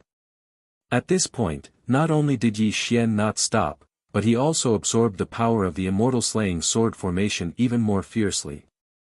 This also made Tongtian coldly rebuke, and when he raised his palm and fingers, he was about to withdraw the immortal slaying sword formation. Immortal body of the great all-embracing heaven. Suddenly, before Tongtian could make a move, a scene that made him extremely surprised appeared. Yi Xian growled ferociously, and his badly mutilated body quickly recovered in the murderous green light. Such an amazing scene also made Tong Tian stunned. This is the divine method of the Wu tribe? No, there's no aura of the Wu tribe, but why is his body? Tong Tian said in surprise, and his raised palm also slowly lowered. However, when he looked at Yi Xian, there was a hint of surprise in his eyes. He carefully examined Yi Xian's body, as if he was hoping to see what kind of body technique Yi Xian was practicing. At the beginning of the world and the beginning of the untainted land, the strongest physiques in the world belong to the 12 ancestors of sorcery, but this child's body is indestructible, and even the great sorcerers of the Wu tribe can't compare to it. Although he is not as strong as the 12 ancestors of sorcery, this is also the reason why his cultivation is weak. What kind of technique does he practice? If he doesn't practice the divine method of the Wu tribe, how can he forge such a terrifying body? This is really strange, Tong Tian murmured, and even pinched his fingers to deduce Yi Xian's past. However, after dozens of breaths, the future of Yi Xian's past was not revealed, let alone deduce what kind of technique Yi Xian was practicing. No, although the immortal scripture is not a technique of the 3 realms, it can't be so powerful. There's something strange about this. Tong Tian frowned, and his voice was slightly surprised. Wait. Could it be that he's practicing? Suddenly, Tong Tian's expression changed, and his eyes froze for a moment. He looked at Yi Xian, and an extremely surprised look flashed across his eyes. He looked at Yi Xian as if he was looking at a monster. Using strength to prove the Tao. He actually walked the path of becoming a saint through strength? Tong Tian growled in horror. He clenched his fists slightly. The fact that the 3 pure ones were so moved proved how agitated Tong Tian was. It must be, the Grand Master of Heaven muttered to himself as he looked at Yi Xian with a complicated expression. He never thought that Yi Xian would actually walk the path of becoming a saint through strength that had never existed since ancient times. Tong Tian was one of the 3 pure ones, and he was formed by Pangu's primordial spirit splitting into 3. He was born to be the embodiment of the Tao. How could he not know the various techniques of the 3 realms? When he was in the Daoyuo Jingxian realm, his physical body could surpass that of an ancient great witch, and his cultivation and combat strength could sweep through the Daoyuo realm. Other than using strength to prove the Tao, there was no other way. Stupid to the extreme. Suddenly, Tong Tian's face darkened. He looked at Yi Xian with an extremely complicated expression. There was admiration, appreciation, disappointment, and a trace of killing intent. Using strength to prove the Tao was just a legend. Even the great god Pangu, who created the world, did not succeed. Even Hongjun Dao ancestor, who merged with the Tao, only killed 3 corpses to become a saint. This Yi Xian actually dared to walk this path. In Tong Tian's opinion, this was simply an act of seeking death. Sect leader Tong Tian was a very proud person, and he was also a world-shaking figure. He even looked down on his 2 senior brothers. If there was one person in the 3 realms that he admired, it would be Dao ancestor Hongjun. However, even Hongjun Dao ancestor did not choose to use strength to prove the Tao and become a saint. But today, he witnessed a person who walked on the path of strength. The Grand Master of Heaven didn't know if he should say that Yi Xian was arrogant or stupid, because he also wanted to walk this path before he became a saint. However, when he stepped into the quasi-saint realm, he realized that the path of using strength to prove his Tao was a dead end. Breaking the shackles of heaven and earth, surpassing heaven and earth, surpassing heaven and earth, surpassing heaven and earth, surpassing heaven and earth, surpassing heaven and earth, surpassing heaven and earth, surpassing heaven and earth, surpassing heaven and earth, surpassing all laws, blasting open a supreme holy road, and becoming the saint of all saints. If heaven and earth were destroyed, one would not be destroyed, and all living things died, one would not die. This was the legend of using strength to prove the Tao, but it was also a great joke. To put it bluntly, the power of all living things came from heaven and earth. It was simply a delusion and a dead end to surpass heaven and earth. To put it bluntly, one's power was given by heaven and earth. How could one surpass heaven and earth? It was just that since the creation of the world, there had always been some extraordinary people who had walked the path of using strength to prove their Tao. But without exception, all those who had stepped onto this path had already turned into ashes and perished. The method of using strength to prove one's Tao and become a saint was only a legend. Today, Yi Xian showed the horror of his physical body. Tong Tian naturally saw that Yi Xian was walking on the path of using strength to prove the Tao and become a saint. This made him praise Yi Xian, and a murderous intent rose in his heart. It was not that Tong Tian was afraid of Yi Xian. It was because Tong Tian knew that Yi Xian would not succeed. Tong Tian had murderous intent because he was sure that Yi Xian was the seventh saint of heavenly path. That was why he valued him so much and helped him when he was weak. In the future, when Yi Xian became a saint through merit, the two of them would be able to bear great karma. But now, the Grand Master of Heaven was bewildered because he'd guessed wrongly. Yi Xian had already stepped onto the path of using strength to prove his Tao. This was completely contrary to his thoughts of becoming a saint through virtue. If Yi Xian was not the seventh saint of heavenly path but someone else, wouldn't all his efforts be in vain? The so-called rise of the Jia order was just a joke. Was Yi Xian not the main character of this cultivation tribulation? Although Tong Tian had murderous intent, it was very faint and disappeared in an instant. This was because Tong Tian thought of something. This matter was related to his eldest senior brother, Dao Tianzuan, Lao Tzu. Before Lao Tzu became a saint, he walked the path of severing 3 corpses to become a saint. However, when he severed the good and evil corpses, he finally retreated in the face of severing himself. In the end, he still chose to become a saint through merit. According to the Grand Master of Heaven's conjecture, after Yi Xian stepped into the quasi-saint realm, when he discovered that it was impossible for him to use his strength to prove his Tao, he would definitely become a saint through virtue and become the 7th saint of heaven. Rumble. The fairy-slaying sword formation hummed and rotated. The murderous green light fell. Yi Xian was crazily absorbing the power of the fairy-slaying sword formation. He did not care about his injuries and crazily attacked the 7th heavenly layer of Grand Luo. He wanted to step into the 3rd watershed of Grand Luo. His flesh cracked inch by inch and blood soaked his body. The Grand Luo immortal body glowed and the indestructible primordial spirit hummed. Under the extreme destruction and recovery, Yi Xian was already in a frenzied state of cultivation. He was steadily advancing towards the 7th heavenly layer of Grand Luo. There were 9 heavenly layers of Grand Luo. Each step was a different layer. The 3 watersheds were even more different. However, with the help of the fairy-slaying sword formation, Yi Xian's aura became stronger and stronger. He was only 1 step away from breaking into the 3rd watershed of Grand Luo. Chapter 602. Attaining the Tao with strength really is terrifying. If he breaks through the 3rd divide of the golden immortal realm, then he'll be able to go against an initial stage quasi-saint. How discerning was Tong Tian to be able to deduce Yi Xian's current situation merely by sensing his aura, and this caused him to sigh in his heart.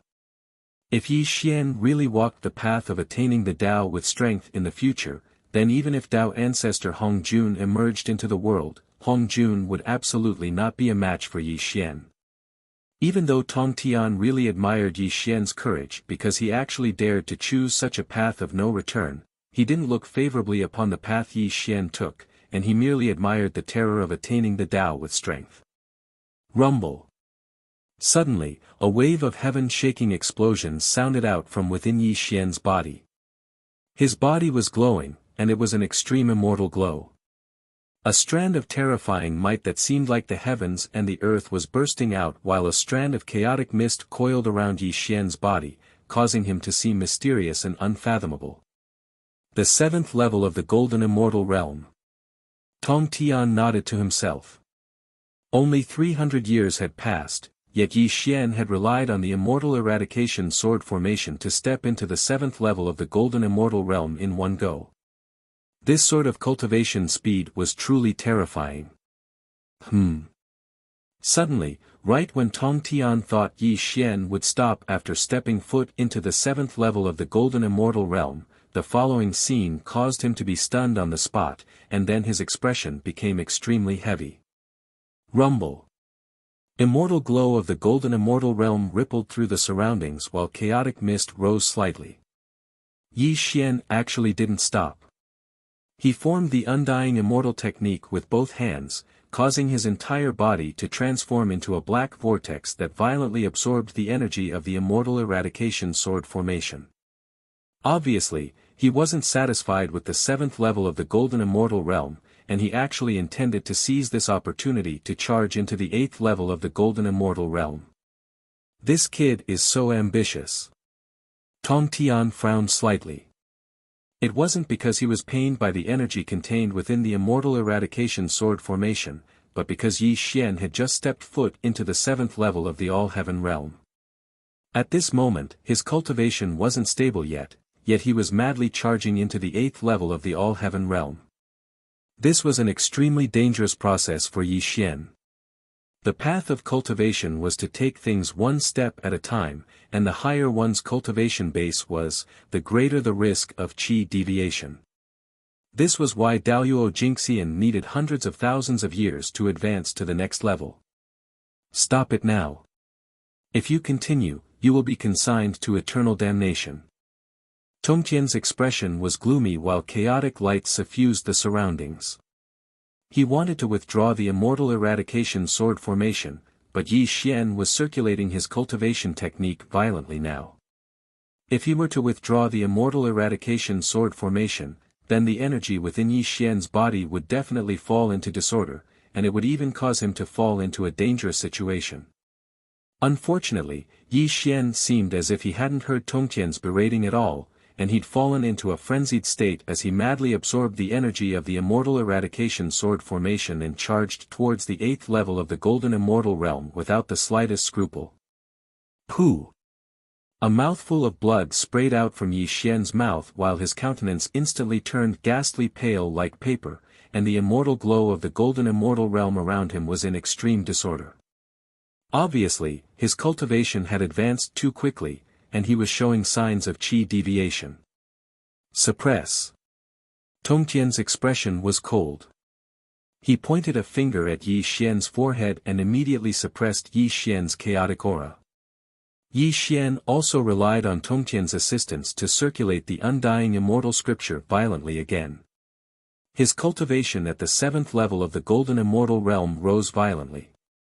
With a rumble, he finally broke through the shackles of the 8th level of the Golden Immortal Realm. 9 transformations of the Golden Immortal Realm, unity of man and God. Suddenly, Yi Xian opened his eyes and let out a low roar. His eyes gradually turned gray, and a strand of nirvanic light flashed through his eyes. At this moment, his hands formed a mysterious seal, as if he was using some kind of secret technique. You. Tong Tian was taken aback by Yi Xian's state.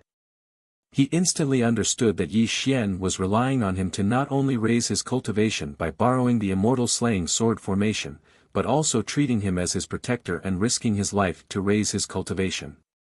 Stinking brat, even if I'm a saint, I can't protect you until you reach the 9th level of the Golden Immortal Realm. If you continue to act willfully, you'll be reduced to ashes. Tong Tian roared. Chaotic light surged out and constantly suppressed the chaotic immortal glow around Yi Xian.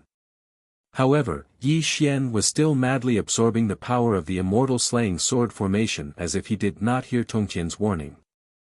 Bang! Bang! Bang! Something extremely frightening happened. With a series of explosions, Yi Xian's flesh and blood were annihilated inch by inch. The so-called immortal physique of the Golden Immortal Realm could not withstand his frenzied cultivation, and his ghastly white bones were faintly discernible around him. Damn it! Tong Tian did not know how many years it had been since he felt angry, but Yi Xian's actions today had completely enraged him. However, Yi Xian was now at a critical moment. If he stopped, Yi Xian would definitely die here. At this moment, Yi Xian sat cross-legged and formed a seal with both hands.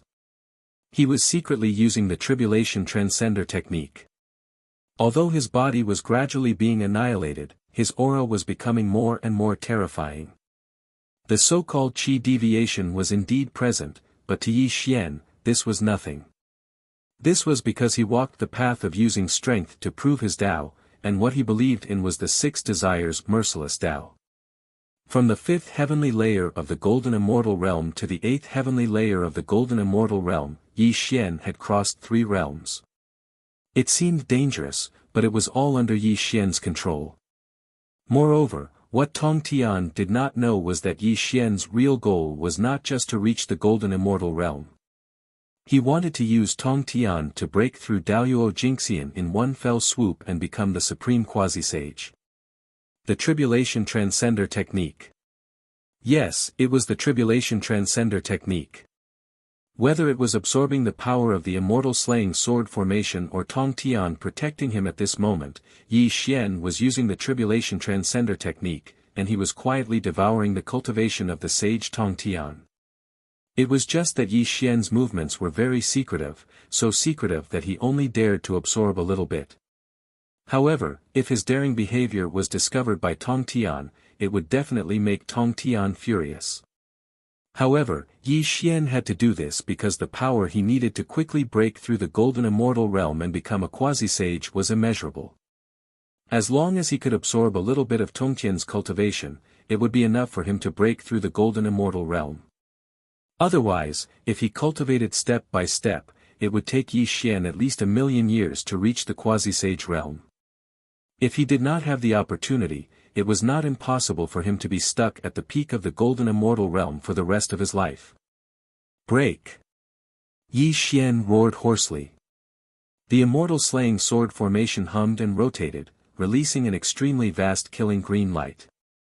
The holy light that Tong Tian suppressed above Yi Xian's head was slightly dimmed and was being carefully devoured by Yi Xian. Rumble! Immortal light burst out, distorting the void.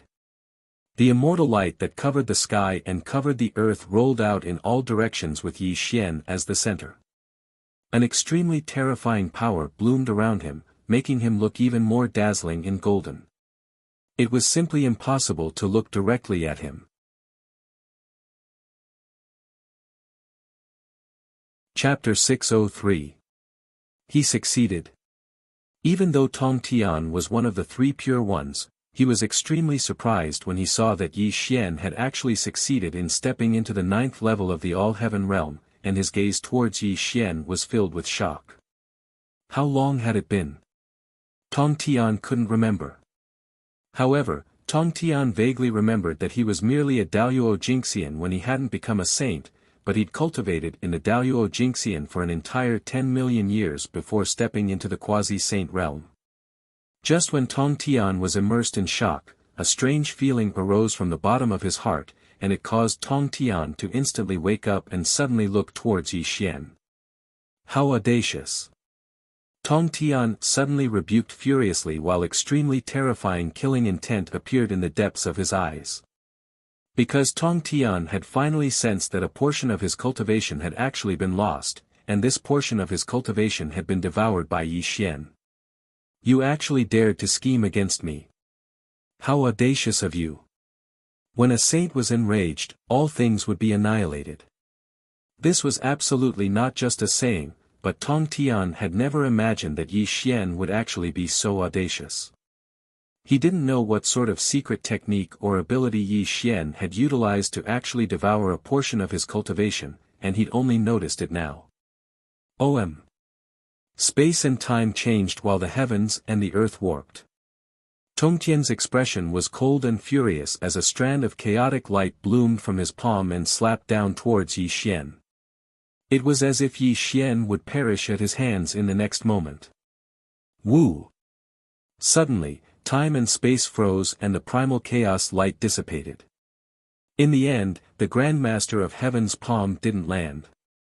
However, his expression was unsettled, and the way he looked at Yi Xian was extremely complicated.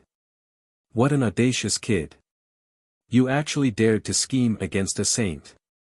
Then I, Tong Tian, will see exactly how far you'll grow after devouring a portion of my cultivation.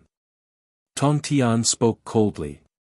At this moment, Yi Xian sat cross-legged in the void. His flesh and blood were plump, and his body looked as if it was forged from vitra. The indestructible primordial spirit in his sea of consciousness had expanded by one size, and the aura around him was surging wildly. Early stage of the 9th heavenly layer, middle stage of the 9th heavenly layer, late stage of the 9th heavenly layer. Borrowing a portion of Tongtian's cultivation, Yi Xian directly raised his cultivation to the peak of the 9th heavenly layer. He was only one step away from entering the Sage-to-Be realm. Puff! A mouthful of blood sprayed out from Yi Xian's mouth. The origin immortal light around him suddenly collapsed, and his imposing aura vanished without a trace. He fell from the sky and smashed into the ground. Hee. Suddenly, the Grand Master of Heaven slowly walked over. The corners of his mouth curled into a teasing smile as he looked at Yi Xian with a mocking gaze. I have to say that you're really crafty. You even dared to scheme against a saint and have great ambitions to enter the Sage-to-Be realm in one fell swoop. Tongtian's smile disappeared as he spoke.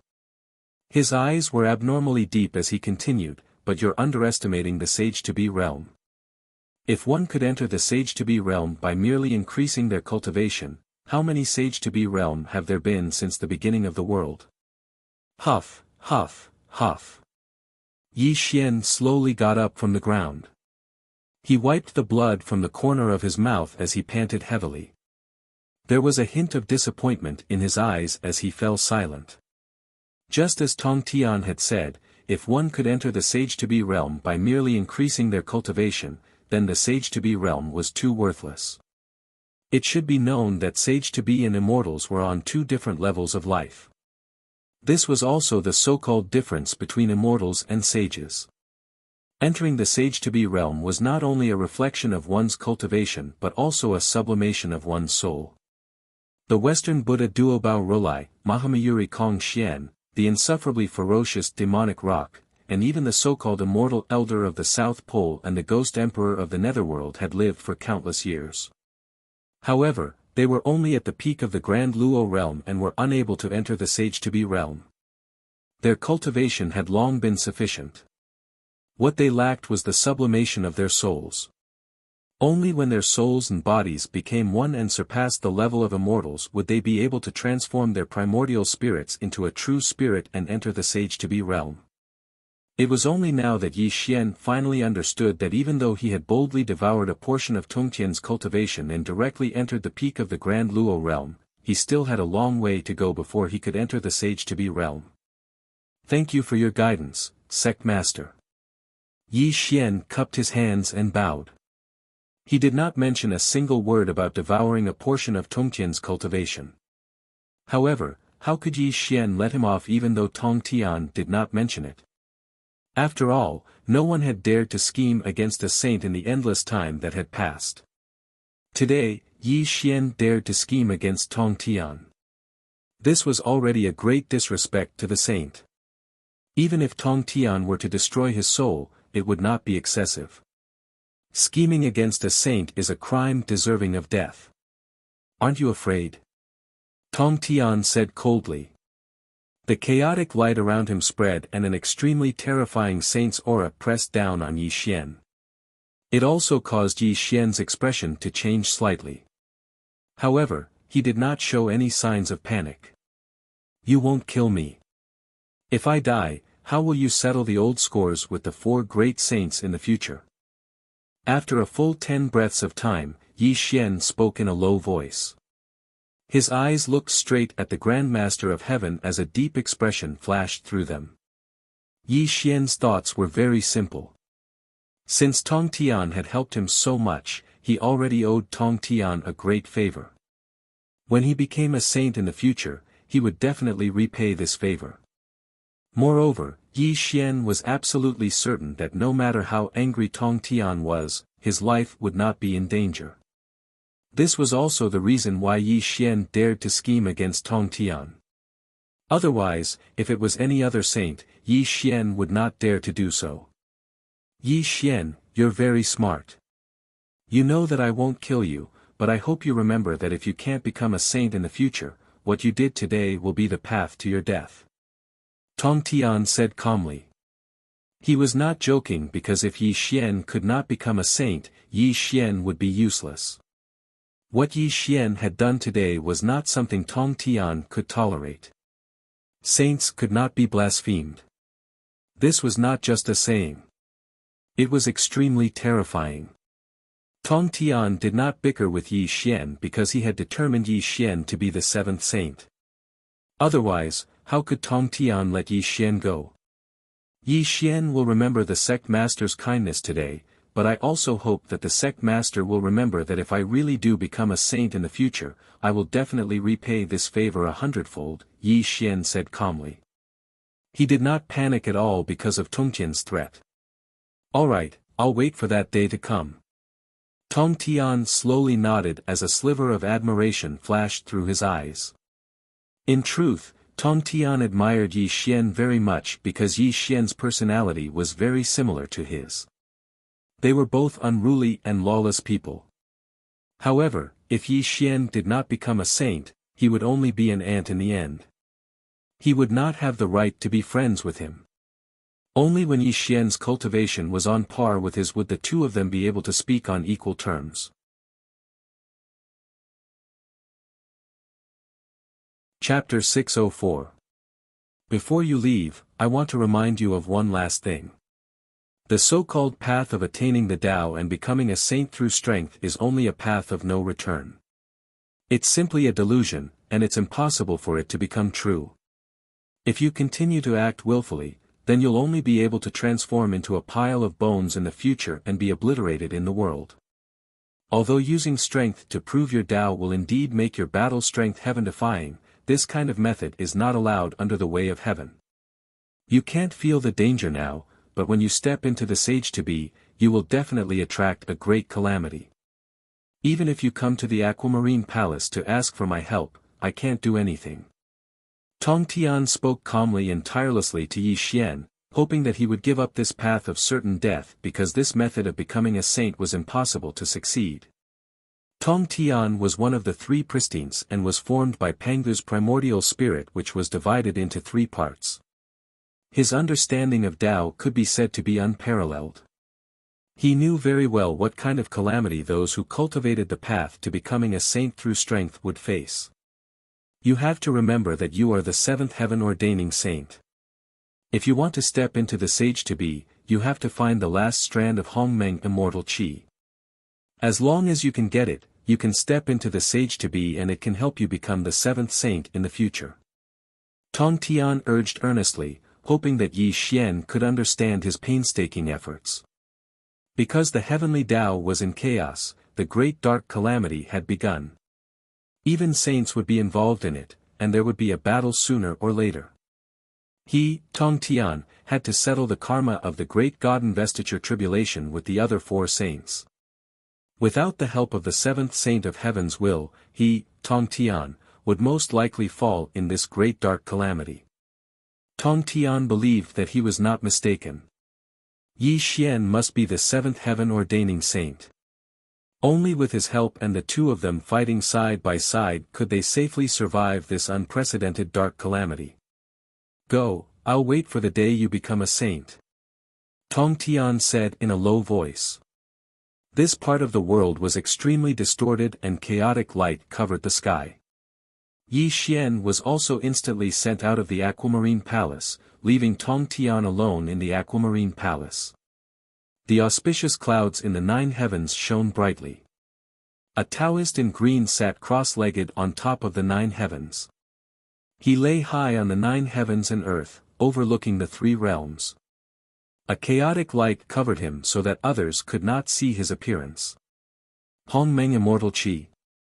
Suddenly, the green-robed Taoist in the chaotic light beam slowly opened his eyes, as if he had just woken up from a dream. When his eyes opened and closed, the immortal light seemed to pass through the 33 heavens and was slightly staring at Sect Master Tong Tian in the Azure Palace. The green-robed Taoist withdrew his gaze. He sat cross-legged in the chaotic fog and let out a chuckle. However, if one listened carefully, they would notice that there was a slight tremor in his voice. "My good disciple, I really didn't expect that you would actually dare to walk on the path of becoming a saint through strength. Could it be that you are really my destined enemy?" The green-robed Taoist murmured to himself. The chaotic light around him rippled in all directions, and the world was constantly changing. A green lotus was growing in the void. The green lotus was slowly withering, and then it began to flourish with vitality. The process of life and death was vividly played out in this green lotus. Hongmeng Immortal Qi. The Taoist in green smiled. A wisp of immortal qi quietly appeared in his palm. An unimaginable fluctuation bloomed from the immortal qi, making the Taoist in green appear extremely mysterious. "My good disciple, the primordial violet vapor is in your master's hands. If you're really willing to walk the path of virtue to become a saint, your master can give this item to you. This way, you won't be my disciple in vain. Unfortunately, even if master gave the primordial violet qi to you, you cultivate the undying immortal scripture, so you're utterly unable to become a saint through virtue. I wonder how you'll feel when you find out about this outcome." The Taoist in green murmured. It was as if he did not care about the Hongmeng immortal qi in his hand. He really hoped that Yi Xian could get it. "Let me think about it. How should I give you the last wisp of Hongmeng immortal qi?" The Taoist in green sat cross-legged on the top of the 9 clouds. He murmured softly as if he was in a state of deep thought. If an outsider were to see this scene, they would be extremely shocked. The Taoist in green was going to give the last wisp of Hongmeng immortal qi to someone else. 3 days and 3 nights passed. The Taoist in green was silent. Only the Hongmeng immortal qi flowed in his palm. The Taoist in green's aura became more and more chaotic. It was as if he was in a difficult state. Although this item can't make him a saint, it's enough to make him enter the ranks of sage-to-be. This will also let him gradually get out of my control. This is not easy. The Taoist in green shook his head and murmured to himself. Obviously, as Yi Xian's cultivation grew stronger, he also felt a silent pressure. "Tong Tian, oh Tong Tian, you are really a fool. You actually thought that he would be the 7th saint. Wait until I take over his body and completely master the heaven-destroying halberd and the forbidden chapter. You so-called saints are just food for me," the Taoist in green said in a low voice. His body gradually turned illusory and he completely disappeared from the top of the 9 clouds. Terrifying, extremely terrifying. The azure-robed Taoist was in the 3 realms, but he knew everything about Green Touring Palace. Furthermore, Sect Master Tong Tian did not notice him. Just this ability alone allowed him to tell that the azure-robed Taoist's cultivation level and divine powers were absolutely unimaginable. There was no way to know who Yuan Ling's real body was. This was also a great mystery. It could only wait for Yi Xian to solve it. There was bound to be an unimaginable battle between the two. The sea of stars was vast, and the great stars rotated. Streaks of resplendent meteors streaked across the starry sky, and from time to time, the vast sea of stars would churn. When Yi Xian opened his eyes, he was already outside the roaming Jade Palace. "Heaven Emperor, your cultivation." Shen Gongbao walked over quickly and bowed to Yi Xian. He also secretly observed the aura around Yi Xian because it had been 3,000 years since Yi Xian entered the Aquamarine Palace. He had also waited for Yi Xian outside the Aquamarine Palace for 3,000 years. When he discovered that Yi Xian's cultivation was actually at the peak of the Zenith Heaven realm, Shen Gongbao was stunned for a moment. Then, his face turned into ecstasy. Rumble. The sea of stars bobbed and shone brightly. The aquamarine palace gradually dissipated into the depths of the sea of stars. The two Taoist children guarding the door bowed to Yi Xian and also disappeared with the aquamarine palace. Return to the celestial court first and assist the Empress Mother in managing the immortals. I will definitely become a sage-to-be within 30,000 years. When that time comes, I will naturally return to the celestial court, Yi Xian said calmly. Heaven Emperor, where are you going? Shen Gongbao asked anxiously when he saw that Yi Xian had the intention to leave. How can I face all the enemies if I don't become a sage-to-be? I am going to look for an opportunity to become a sage-to-be. If I don't return to the celestial court after 30,000 years, it means that I have fallen between heaven and earth. All of you should disperse by yourselves. Yi Xian said solemnly. A trace of sadness flashed across his eyes. When he took a step forward, he disappeared from Shen Gongbao's sight. Sigh. Shen Gongbao sighed. His eyes were heavy because he knew that Yi Xian was a man of his words. There could only be two results for him to leave alone. Either Yi Xian returned as a sage-to-be, or he died between heaven and earth.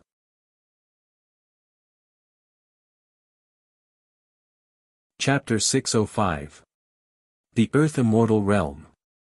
The 4 continents and 4 seas were vast and boundless. No one could say for sure how big the Earth Immortal Realm was. From the 33 levels of the Celestial Court to the 18 levels of the Netherworld, and even the illusory but real 4 extremes of heaven and earth. Even if the immortals had endless lives, they might not be able to travel through the entire Earth Immortal Realm. Aparagodania, Little Swallow Mountain. Green mountains and clear water. Little Swallow Mountain was a place with beautiful scenery. There were no demons or immortals lingering around. Other than some beasts and birds that had yet to gain intelligence, the entire Little Swallow Mountain could be called a paradise. Little Swallow Mountain was located in Fangjia country. Fangjia country covered millions of miles. It was a country where mortals and Buddhist cultivators coexisted. Regardless of whether they were mortals or Buddhist cultivators, everyone worshipped Buddha devoutly and regarded Spirited Mountain as the highest sacred ground in their hearts. Of course, Fangjia country was only a medium-sized country in Aparagodania. One had to know that Aparagodania covered millions of miles and there were many countries coexisting within it. There were also places set up by the Buddhas and Bodhisattvas of Spirited Mountain. It could be said that the entire Aparagodania was the place of Spirited Mountain's great thunderclap temple. It was also the birthplace of Buddhism. Although Aparagodania was the birthplace of Buddhism, Taoism was even more ostracized, not to mention demons and ghosts that appeared in Aparagodania. However, there were exceptions to everything. After all, there were always great demons living in Aparagodania. Not only did they cultivate demonic arts, but they also cultivated Buddhism. If they could attain enlightenment, they would become bodhisattvas and Buddhas. Therefore, Spirited Mountain's great thunderclap temple also turned a blind eye to these demons. Of course, the great demons that could survive in the Aparagodania continent were all people with profound cultivations. Some of them were even closely related to Mount Numinous in the west. Due to all sorts of complicated relationships, the Aparagodania continent was able to develop steadily. Although there were occasional occurrences of demons eating humans, as long as it wasn't too excessive, the great thunderclap temple of Mount Numinous would naturally ignore it. Other than these great demons, the rest were the almighties from all over the Tongtian. For example, the ancestor of the earthly immortals, great deity Jin Yuan, whose dojo was located in the Aparagodania continent, and Mahamayuri Kong Xian, whose dojo was also located in the Aparagodania continent. Other than these familiar people, there were naturally some low-profile Buddhists. For example, Golden Cicada and the battling immortal Buddha. Although they did not set up Tao arenas, they were all people with great mystiques and abilities. It was just that they had not appeared in the eyes of the people of the 3 realms for many years. The great thunderclap temple of the Western Spirit Mountain was founded by the 2 saints of the West. Naturally, there was no need to talk about its strength. However, other than the Great Thunderclap Temple, there were many other orthodoxies in the Aparagodania continent that no one dared to provoke. Mount Fangsuan, Cave of the Slanting Moon and Three Stars. This was a name that very few people knew. Even in the Three Realms, there were not many people who knew the name of this orthodoxy. However, those who knew this place would feel reverence from the bottom of their hearts. This was because there was a person in the Cave of the Slanting Moon and Three Stars. This person's Taoist name was Subhuti, and he was known as Patriarch Subhuti. Subhuti was a name that combined Buddhism and Taoism. He had the temperament of a Taoist and the thoughts of a Confucian. He was proficient in various mystiques of Taoism, Buddhism, and the various schools of thought. He was also the only Tongtian great mystique who cultivated all three religions. He cultivated both Buddhism and Taoism and the various schools of thought. It could be said that there was nothing that Patriarch Subhuti did not know about in the world of cultivation. He was an extremely mysterious figure. However, Patriarch Subhuti did not appear in the Three Realms and very few people knew of his existence. Even though endless time had passed and no matter what earth-shattering events had happened in the Three Realms, Patriarch Subhuti had never appeared in the eyes of the people of the Three Realms. Whether it was the Dragon Phoenix Tribulation, the Great Witch Demon War, or even the sages of the Great Apatheosize Tribulation, the Cave of the Slanting Moon and Three Stars of Mount Fangsuan had never been tainted by the karma of the outside world. Therefore, no one had ever seen Patriarch Subhuti in action. However, anyone who knew of Subhuti's existence knew that he was in the Sage-to-Be realm. However, it had always been a mystery as to how strong Subhuti was among the Sage-to-Be. The Cave of the Slanting Moon and Three Stars of Mount Fangsuan was a name that was as old as the heavens. Perhaps the people of the Three Realms did not know of Patriarch Subhuti, but they knew of one of his disciples. This person was the great sage equaling heaven who had wreaked havoc in the heavenly palace. He was later known as the battling immortal Buddha. However, very few people knew of this secret. Only a handful of people knew that the battling immortal Buddha was Subhuti's disciple. This was because Subhuti had once told the monkey that he was not allowed to mention his disciple to outsiders. Subhuti had many disciples, but none of them claimed to be his disciple. Therefore, very few outsiders knew of his name. However, some mortals at the foot of Mount Fangsuan knew that there was an old immortal in the mountain who could teach people how to cultivate immortality. From time to time, there would be mortals who sincerely went up the mountain to join the Cave of the Slanting Moon and Three Stars. This was also the only legend that was passed down outside. Subhuti was a sage-to-be.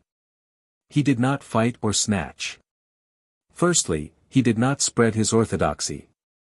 Secondly, he did not participate in the disputes of the Three Realms. He was an extremely mysterious figure among the sage-to-be. Aparagodania continent, Little Swallow Mountain. Green mountains rose up and down, and ancient pine trees were green and lush. A gentle breeze blew by, carrying with it the fragrance of plants and trees. There were also the sounds of birds chirping, causing the entire Little Swallow Mountain to become a paradise. There was a valley, an ancient pond, and a thatched cottage. Other than that, there was nothing else. Clang! The sound of the zither was ethereal like the ripples of water. The melodious sound of the zither reverberated throughout the entire valley, causing the pond to ripple. The sound of the zither did not seem to stop.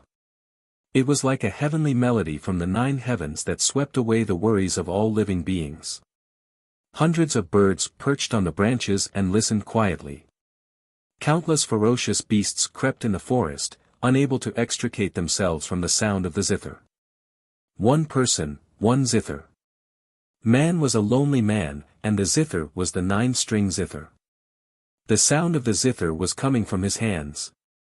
Every time he plucked the strings, the beautiful sound of the zither would ripple through the entire valley like the sound of spring water. Yi Xian was dressed in black, and his gray hair hung behind his head. A gust of wind blew, causing his hair to flutter in the wind. His jade-like fingers were strumming the zither strings, as if his entire body was immersed in the sound of his own zither. Clang! The sound of the zither stopped. Everything was quiet. The birds woke up from the sound of the zither. The beasts roared and woke up in the forest. However, all living beings had intelligence. Yi Xian's zither sound seemed to have awakened their intelligence. The birds and beasts crept on the branches and forest, worshipping Yi Xian like humans. Swoosh! The green leaves rustled. The birds flew out of the forest and the beasts ran away.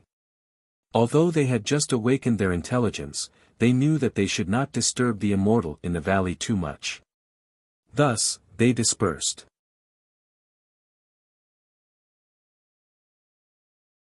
Chapter 606. However, some mountain chui spirit fruits were placed at the edge of the valley. Clearly, they were picked by birds and beasts, and also to express their gratitude to Yi Xian for awakening their spiritual wisdom. Beside the ancient pond in the valley, ethereal and illusory like mist, Yi Xian sat cross-legged with the 9-string zither placed on his knees. Dense water vapor rose from the ancient pond, making Yi Xian look ethereal like an immortal. Sigh. With a long sigh, Yi Xian slowly got up, and the 9-string zither disappeared. He looked down at the pond with his hands behind his back, and a touch of annoyance flashed across his eyes. 10,000 years have passed, and the so-called sage-to-be realm is unreachable.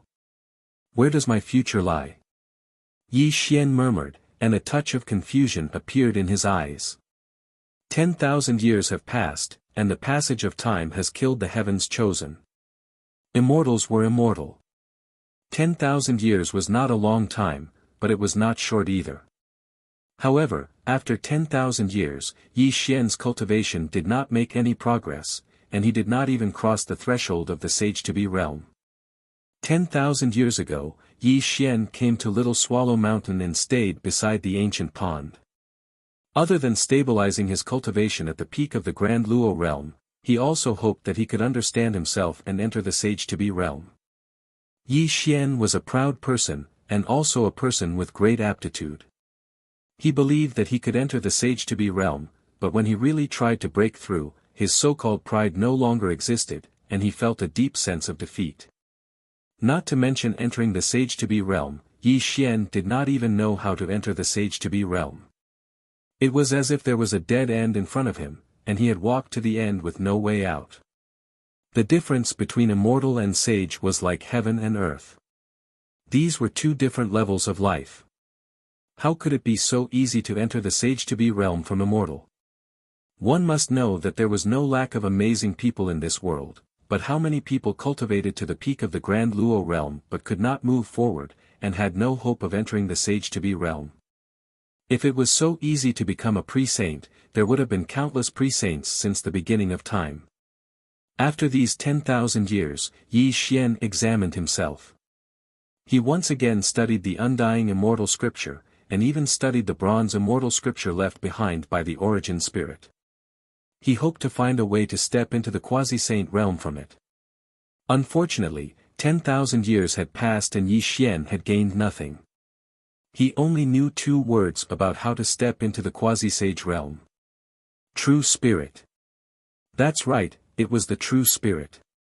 In order to step into the sage-to-be, one had to transform one's primordial spirit into a true spirit. Only when a true spirit was born could one become a sage-to-be. In the past, the myriad poison ancestor had once said, as long as the true spirit exists, quasi-saints will never die. These words were not just for show. They symbolized the true essence of the quasi-sage realm.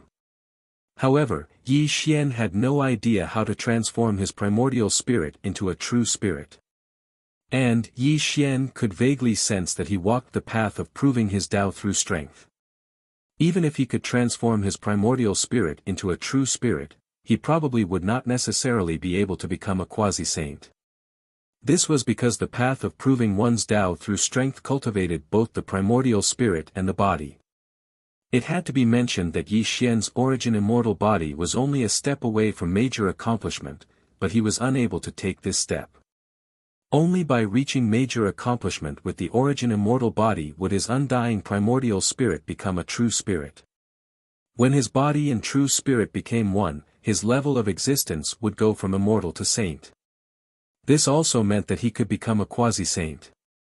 Yi Xian understood this principle, but how was he supposed to reach major accomplishment with the origin immortal body and turn his undying primordial spirit into a true spirit? These two problems were placed before Yi Xian. Even though 10,000 years had passed and he had racked his brains for various methods, even going as far as to enter secluded cultivation, it was all for naught in the end. A single step was the difference between heaven and earth. Yi Xian truly refused to accept this, but it was useless even if he refused to accept this. He had already been shackled at the peak of the origin immortal body for 10,000 years. Becoming a quasi-saint was nowhere in sight. Actually, Yi Xian was far too anxious. After all, which of the other peak origin immortal bodies had not been trapped at this level for tens of millions of years? Whether it was Kong Xian or Duobao Rolai, just how many origin immortals across the three realms could reach quasi-saint? The quasi-saint realm was a mystery within a mystery. Every single person used different methods to reach it. Just look at the myriad poison ancestor, who was not particularly renowned, yet he just happened to reach quasi-saint. This was a matter of luck. Beside the ancient pool, Yi Xian lowered his head as his heart surged. He had set a time limit of 30,000 years for himself. He needed to reach quasi-saint within 30,000 years, as he had a vague feeling that if he failed to reach quasi-saint, he would definitely suffer an unimaginable calamity. Perhaps he would end up as bones beneath the feet of others. Do I really have to search for primordial qi? Yi Xian murmured to himself as he recalled what the Tong Tian had said to him in the past.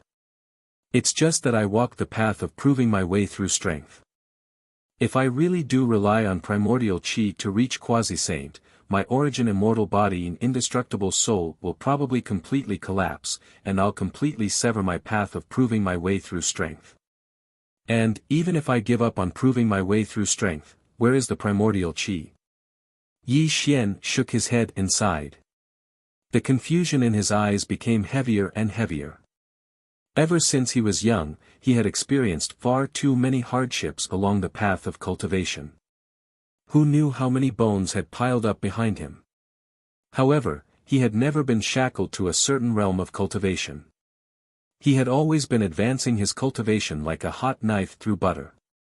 Until today, he was at the peak of the Grand Luo realm, and the quasi-saint realm was right in front of him, but he was firmly trapped where he was. Even though he had an inextinguishable will in his heart, he felt a deep sense of powerlessness in the face of the quasi-saint realm. The peak of the Grand Immortal realm was revered as an ancestor. As long as quasi-saints did not appear, they could look down on the three realms.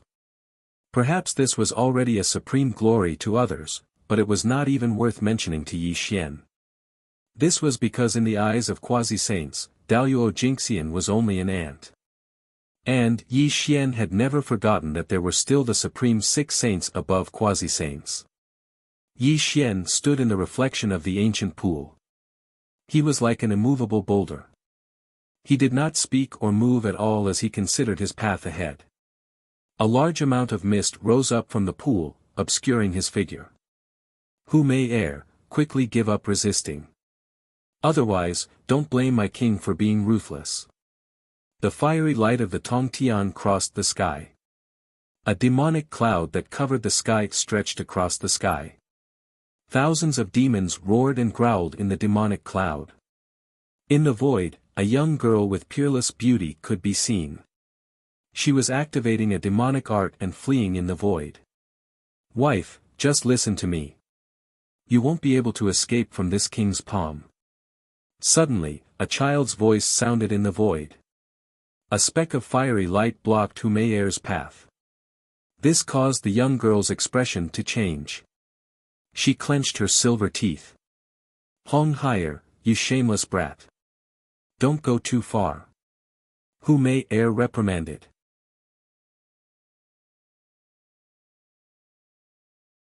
Chapter 607. Tisk, it's your honor that I'm interested in a vixen like you.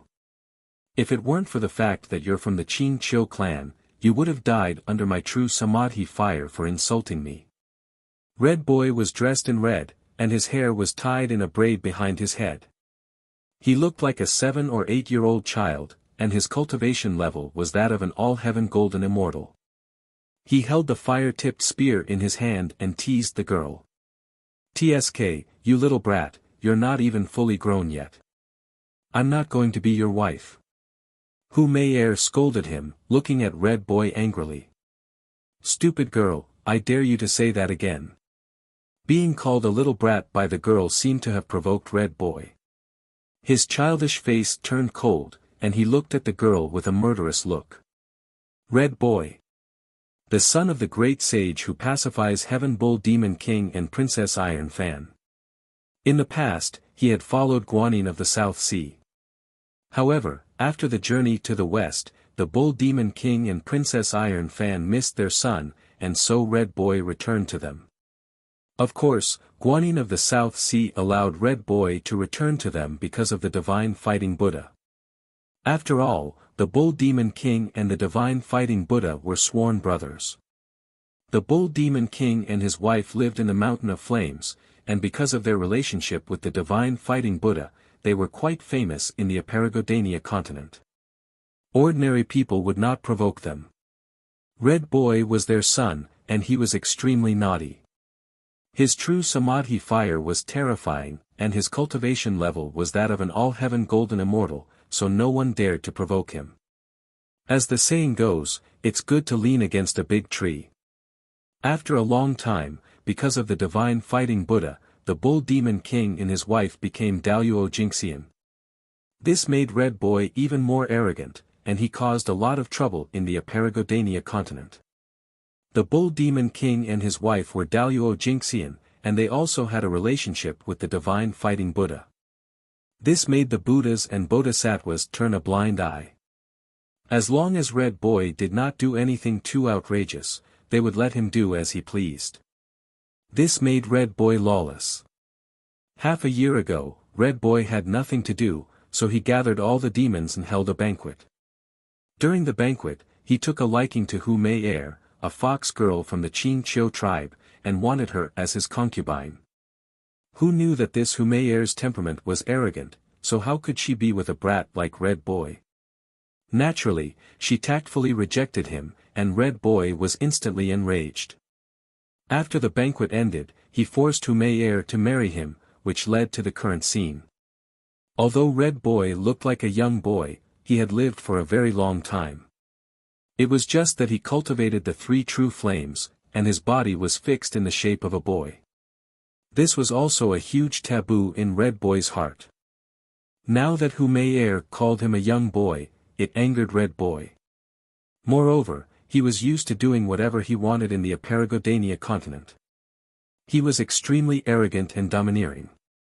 How could he tolerate the mockery of a little demon like Hu Mei? "Damn girl, it's your fortune that I took a liking to you. If you don't marry me, I'll burn you alive today." Rumble. The 3 true flames could burn the void. This was Red Boy's gifted superpower. When the 3 true flames rose from his body, the power of an all-heaven golden immortal suppressed Hu Mei. Hu Mei was only at the golden immortal stage. She was no match for Red Boy, an all-heaven golden immortal. When she saw Red Boy's rage, her little face turned pale and despair appeared in her eyes. "Red Boy, I'm a fox of the Green Hill Fox clan. If you force me to marry you today, my clan will definitely go to the Mountain of Flames to seek justice from the Bull Demon King when they find out." Hu Mei warned in a trembling voice. "Humph." Red Boy snorted coldly when he heard Hu Mei's words. He said disdainfully, "My father, that old thing, won't meddle in other people's business. I don't believe that a mere fox girl can make the Green Hill Fox clan go to the Mountain of Flames to seek justice from me." Red Boy sneered and walked toward Hu Mei with the fire-tipped spear in his hand. His originally innocent face looked a little ferocious at this moment, and he looked exactly like an unreasonable and domineering brat. Don't come any closer. Hu Mei Er's little face was pale as she reprimanded him in a trembling voice. She immediately performed an immortal art and rode an auspicious cloud to escape into the forest below. Damned girl, let's see where you can run to. Red Boy sneered again and again. With the fire-tipped spear in his hand, he called out to his subordinates and unhurriedly chased after the girl like a cat toying with a mouse. Little Swallow Mountain was not big, nor was it some immortal's paradise. It was just a very ordinary mountain range. In the Aparagodania continent, even demons disdained to occupy this kind of place. After all, this mountain was too ordinary and did not have any spiritual chi for humans to absorb. Therefore, other than a few birds and beasts that had yet to develop intelligence, there was no sign of any humans at all. Hu Mei Er fled in a panic through the forest, using various immortal arts from time to time. Sometimes she transformed into her true form of a green fox, and sometimes she used a camouflage technique to transform into a small tree. However, in Red Boy's eyes, her insignificant tricks were nothing more than showing off her slight skill in front of an expert. Run, run. I'd like to see where you can run to. Red Boy chased after the girl unhurriedly like a cat toying with a mouse. His eyes flashed with a playful glint from time to time. Coupled with the low growls and sinister laughter of the many demons behind him, it added to Hu Mei Er's great fear. Damn it! Hu Mei Er's little face was deathly pale. Her lips were tightly clenched. She directly transformed into a green light and fled out of the forest, standing in a nameless valley. There's someone. Suddenly, Hu Mei Er cried out in surprise, because when she arrived at this valley, she saw a figure standing by the side of the pool. However, the dense water vapor covered this figure, so she couldn't clearly see whether the person in front of her was a man or a woman. However, Hu Mei Er was from the Green Hill Fox clan. She was born with extraordinary intelligence. Although she did not know who the person in front of her was, to appear in this kind of deep mountain forest, the person in front of her was undoubtedly an immortal cultivator. Hu Mei Er's eyes turned, and a hint of joy quietly flashed past. No matter what the person's cultivation was, as long as he could buy her some time to block Red Boy, she could completely take advantage of the air raid to escape this place. Fellow Taoist, save me. Clouds formed under Hu Mei Er's feet.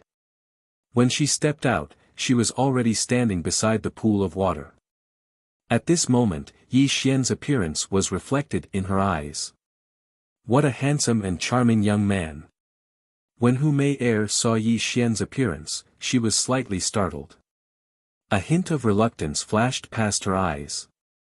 However, when she turned around and saw Red Boy walking towards this pool of water, the reluctance in her eyes dissipated.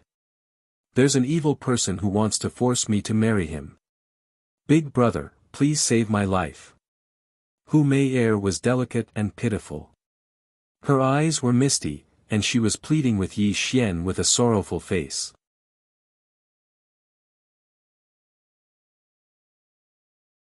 Chapter 608.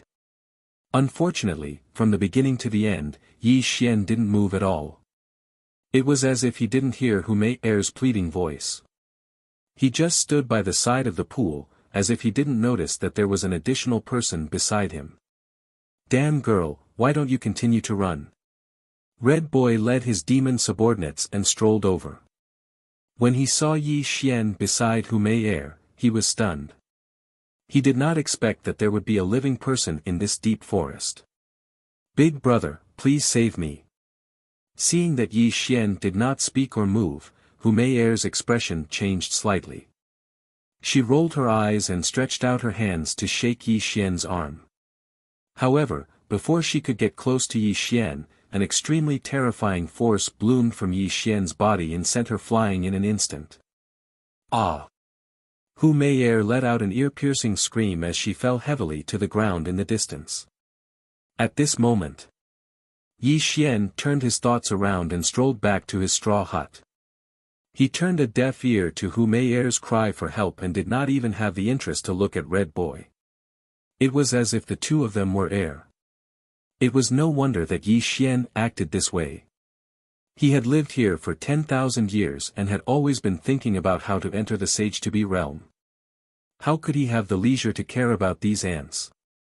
As for the so-called hero saving the beauty, Yi Xian had no interest at all. Hu Meier's life or death had nothing to do with him. Stop!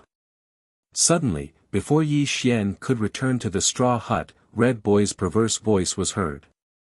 He did not move, but he directly blocked Yi Xian's path and constantly scrutinized Yi Xian.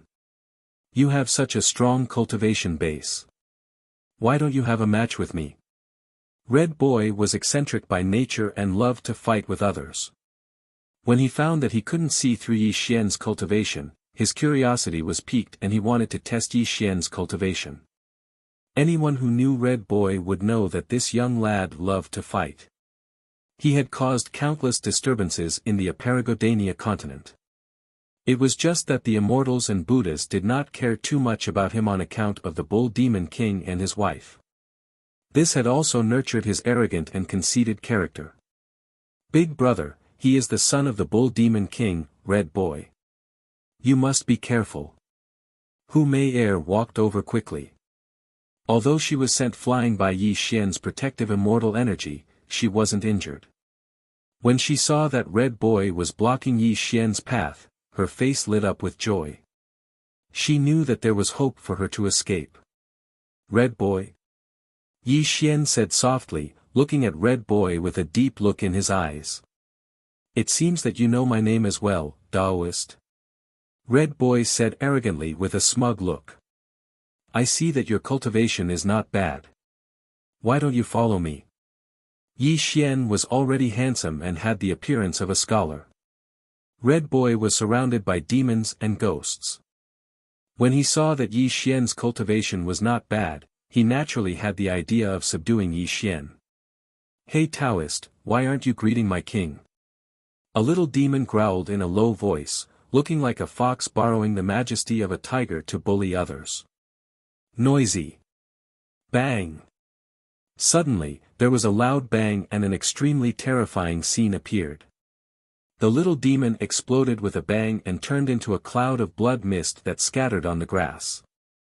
Such a scene caused Red Boy to be stunned on the spot. Only after 3 breaths of time had passed did he recover from his shock. When he saw the inexplicable deaths of his subordinates, his expression instantly changed as he looked towards Yi Xian. Audacious! You dare to kill this king's men? Buzz! The true Samadhi fire spread out, covering every inch of the void with flames. Although Red Boy did not see how Yi Xian killed the little demon, who else could it be other than Yi Xian in this valley? You bully men and women and are extremely mischievous. The Bull Demon King and his wife really did not educate you well, Yi Xian said calmly. Are you courting death? Hearing Yi Xian's reprimand, Red Boy was infuriated. He let out a low roar, and the 3 true flames filled the air, causing the entire valley to be covered by the 3 true flames. The flames that burned through the air looked extremely terrifying. Kill! The fire-tipped spear pierced out and went straight for Yi Xian. The true Samadhi fire covered the sky and earth, turning into a fire dragon that was thousands of miles long and whizzing down on Yi Xian. Suddenly, there was a loud explosion. Red Boy did not waste any time and directly attacked Yi Xian. You really are a mischievous brat. Facing Red Boy's attack, Yi Xian did not dodge because he did not need to. Red Boy's attack was nothing but a farce in his eyes. With a point of his finger, he sealed the sky and trapped the earth. The space and time seemed to be frozen. The true Samadhi fire that covered the sky and earth disappeared. Red Boy's fire-tipped spear was shattered inch by inch. With a muffled sound, Red Boy was sent flying backward, spitting out a mouthful of blood essence. Duh! Daoyuo Jinxian! Red Boy screamed in horror. He knew he had kicked an iron plate. This also made him wipe the blood from the corner of his mouth and directly shoot out of the valley. Although Red Boy was arrogant and despotic, he also knew how terrifying Daoyuo Jinxian was. How could he dare to stay in the valley? However, Red Boy did not understand why there was a Daluo Jinxian in this unknown little swallow mountain. He did not even dare to think about it. He did not even have the time to take Humei away. Since you're here, there's no need to leave. It was as if the heavens and earth had reversed. When Yi Xian's voice sounded out, the entire world was sealed. An enormous palm that blotted out the sky suddenly appeared above Red Boy's head, bringing with it a boundless and terrifying force as it smashed down. Bang! There was an explosion in the void and the world shook. Red Boy fell down to the valley below like a kite with a broken string.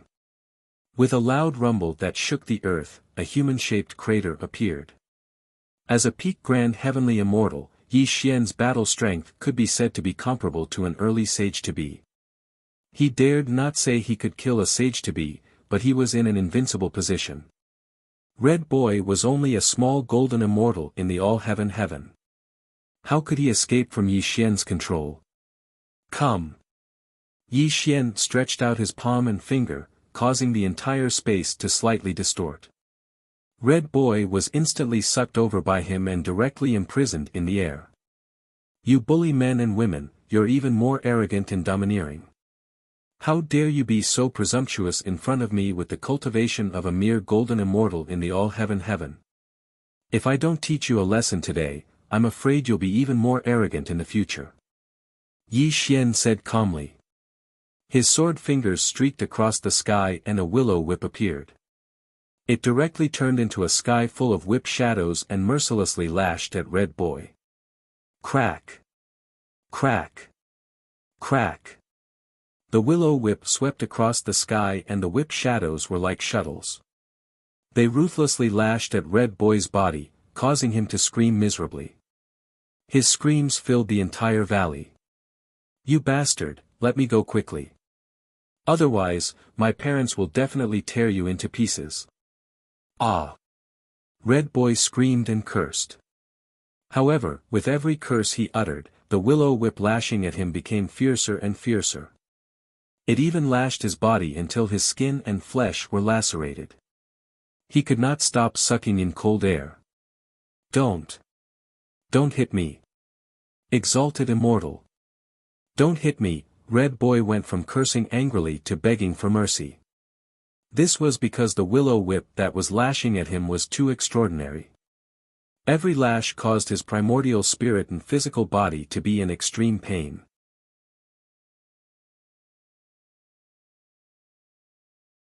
Chapter 609. Exalted. Exalted Immortal. Stop hitting him. You'll kill him. Humei Er's face was pale as she begged Yi Xian. Red Boy was in too much of a sorry state at the moment. The whip marks were all over his body and large amounts of blood had dyed his body red. He kept screaming in pain. Exalted Immortal. I was wrong. I was really wrong. Red Boy cried bitterly because the willow whip was too fierce. The pain that went deep into his bones was simply unbearable. This made him beg Yi Xian bitterly. Wrong? Yi Xian smiled. The willow whip stopped in the air and did not fall again. This gave Red Boy a chance to catch his breath. However, the hatred in his eyes was extremely strong. Clearly, under Yi Xian's vicious beating, he wanted nothing more than to eat Yi Xian's flesh and drink Yi Xian's blood. I've been cultivating here for 10,000 years. The two of you just had to disturb me at this time. If you don't give me an explanation, you can forget about leaving today. Yi Xian spoke softly and looked calmly at the two. As for the little demons who came with Red Boy, they were all trembling in fear as they looked at Yi Xian. They did not even dare to breathe loudly. Hearing Yi Xian's words, Humei Er's expression changed slightly. Then, she forced a smile and said, Exalted Immortal is wise. I was originally a little demon of the Green Hill Fox clan. This Red Boy used his cultivation to force me to marry him. That was why I unintentionally entered the Exalted Immortal's Dao grounds. Please forgive me. Hu Mei was a woman with a clear mind. When she found out that Yi Xian was the Daluo Jingxian, she even beat Red Boy up. This also made Hu Mei realize that the mysterious Daluo Jingxian before her did not care about the Mountain of Flames at all.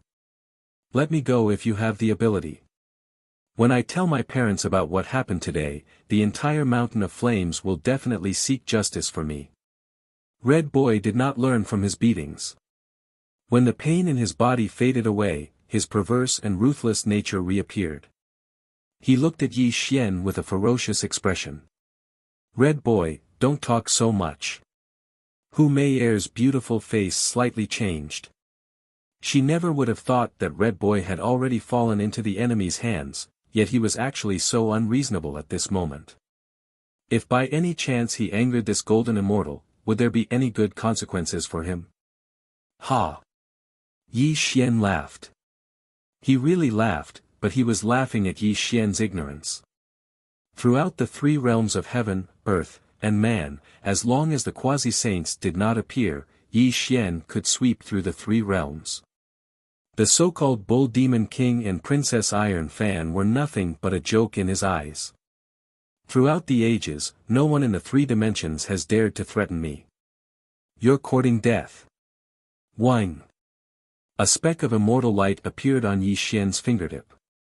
He didn't seem to do anything, but he gently pointed at Red Boy. The speck of immortal light suddenly expanded and instantly engulfed Red Boy. Ah! No! Bang! Red Boy screamed miserably. His physical body crumbled inch by inch, and large amounts of flesh and blood were being ground away. He let out an extremely miserable cry. In less than 3 breaths of time, Red Boy was covered in a cloud of blood mist, and his body disappeared into the void. Yi Xian killed Red Boy calmly. From the beginning to the end, there was not the slightest ripple. It was as if he had just done something very casual. Silence. Silence. A deathly silence. When Red Boy died tragically on the spot, Hu Mei was completely dumbfounded.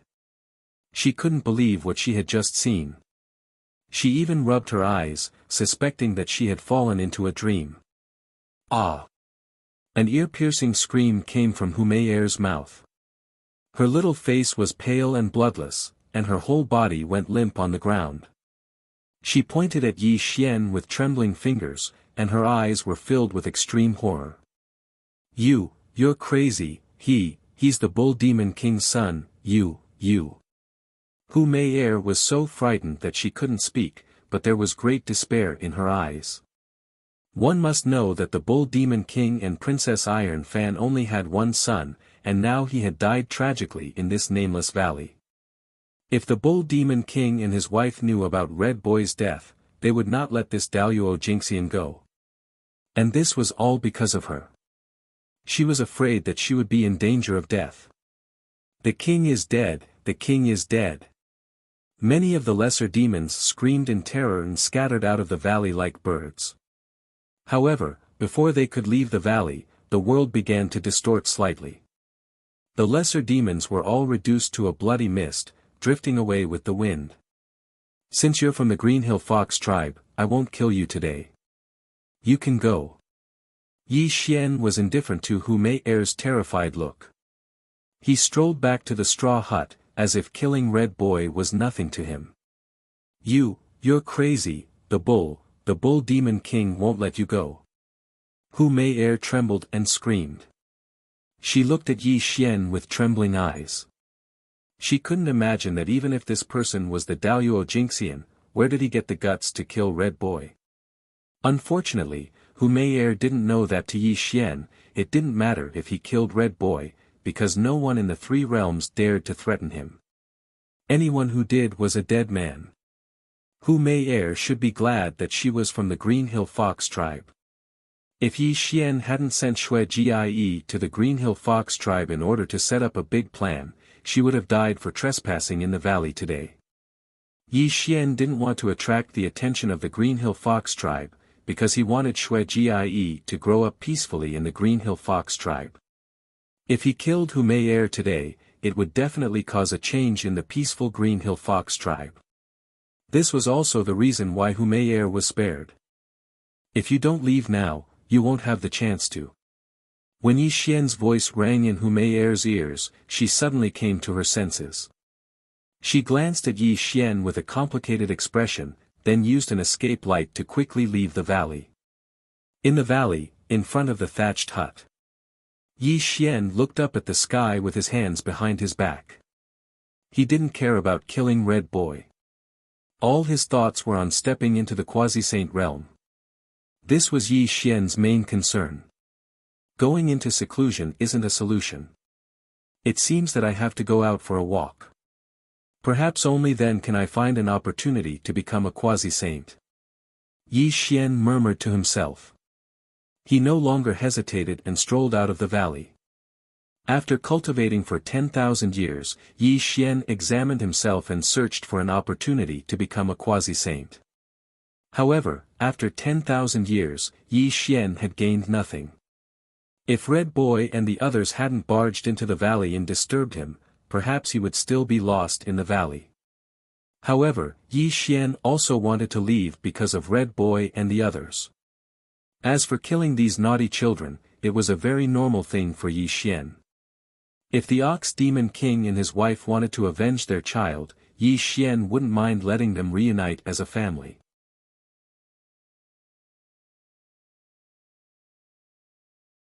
Chapter 610. At the same time, magma raged and a sea of flames surged.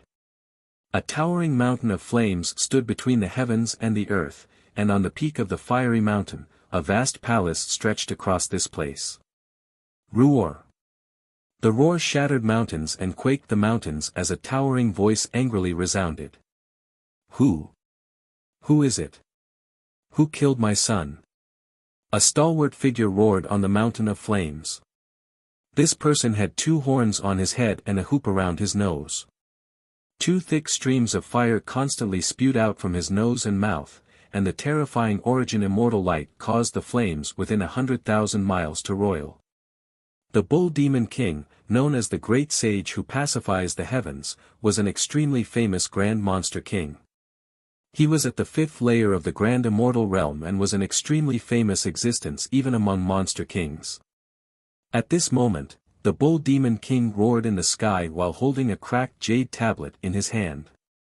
Clearly, this was Red Boy's life medallion.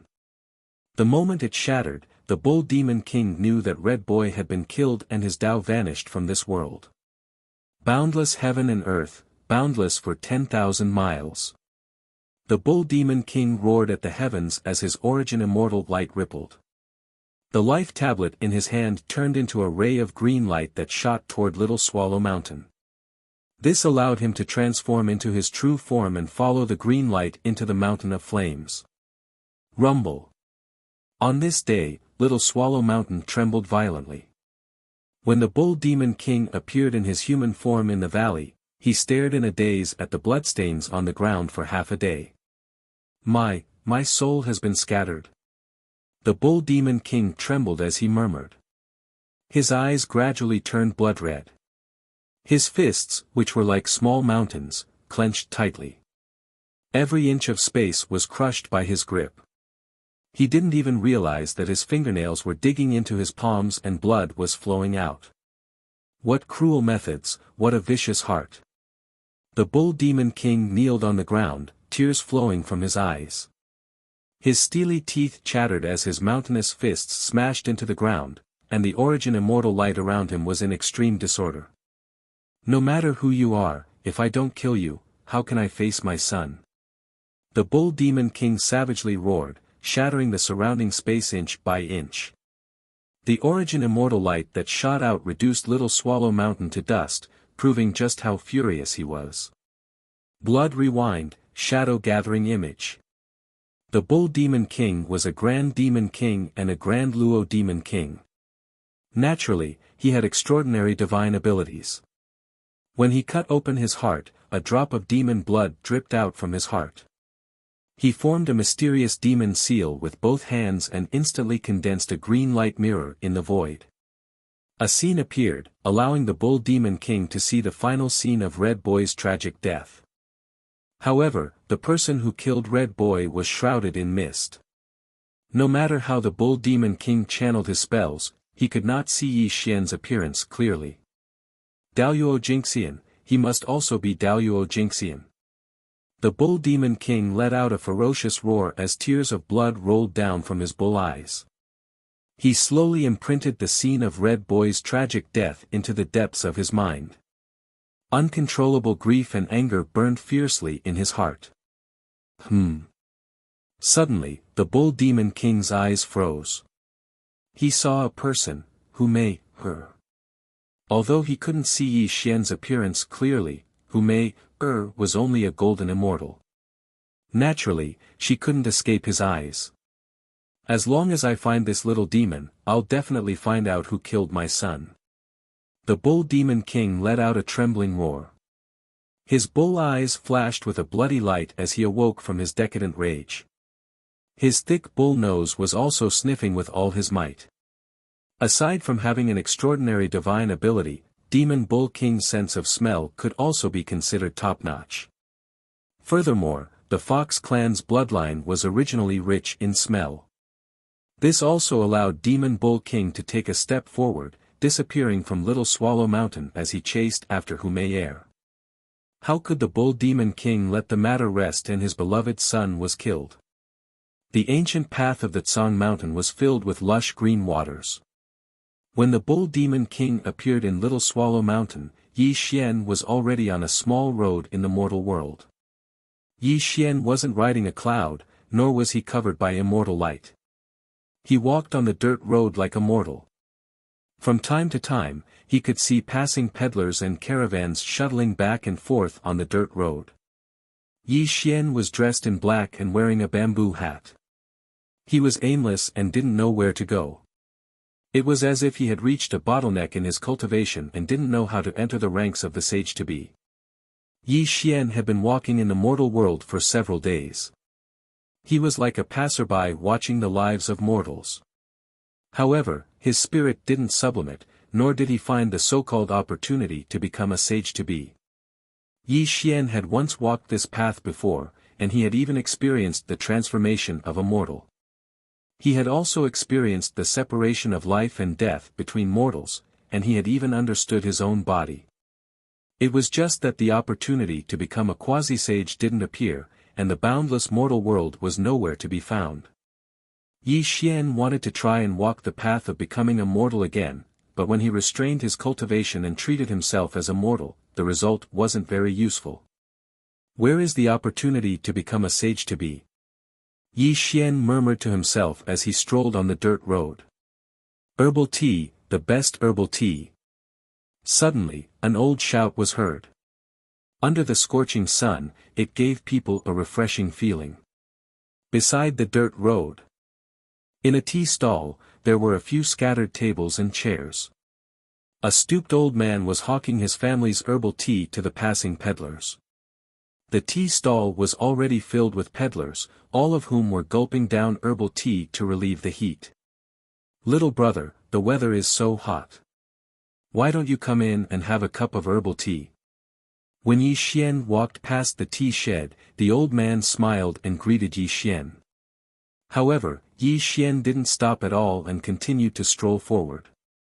Obviously, he wasn't interested in the things of the mortal world. Sigh.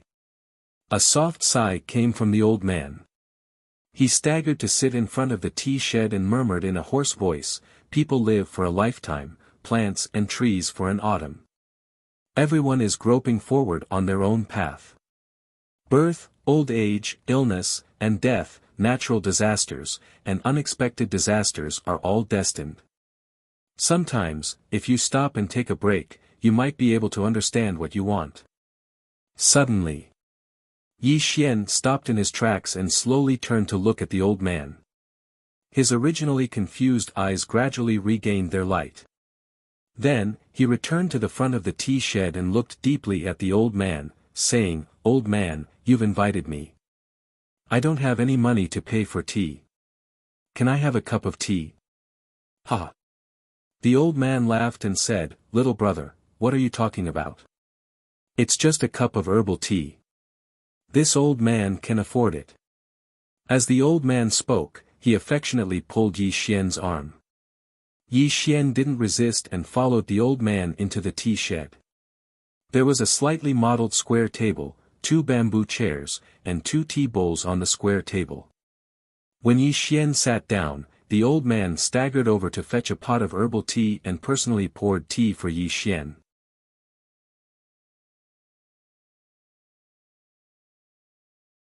Chapter 611. My herbal tea takes the essence of heaven and earth and blends with the hearts of all living things. The kind who drink a bowl will have a clear heart and calm qi, while the evil who drink a bowl will wash away their sins and be rewarded with good in the next life. Why don't you try it, little brother? The old man smiled with a hoarse voice. Ha! You're so interesting, old man.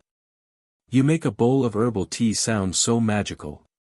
If it's like what you said, won't we be able to ascend to immortality after drinking your herbal tea? One of the martial artists laughed out loud, causing the various merchants to laugh as well. It was clear that being able to drink a bowl of herbal tea in this hot weather was indeed a great joy in life.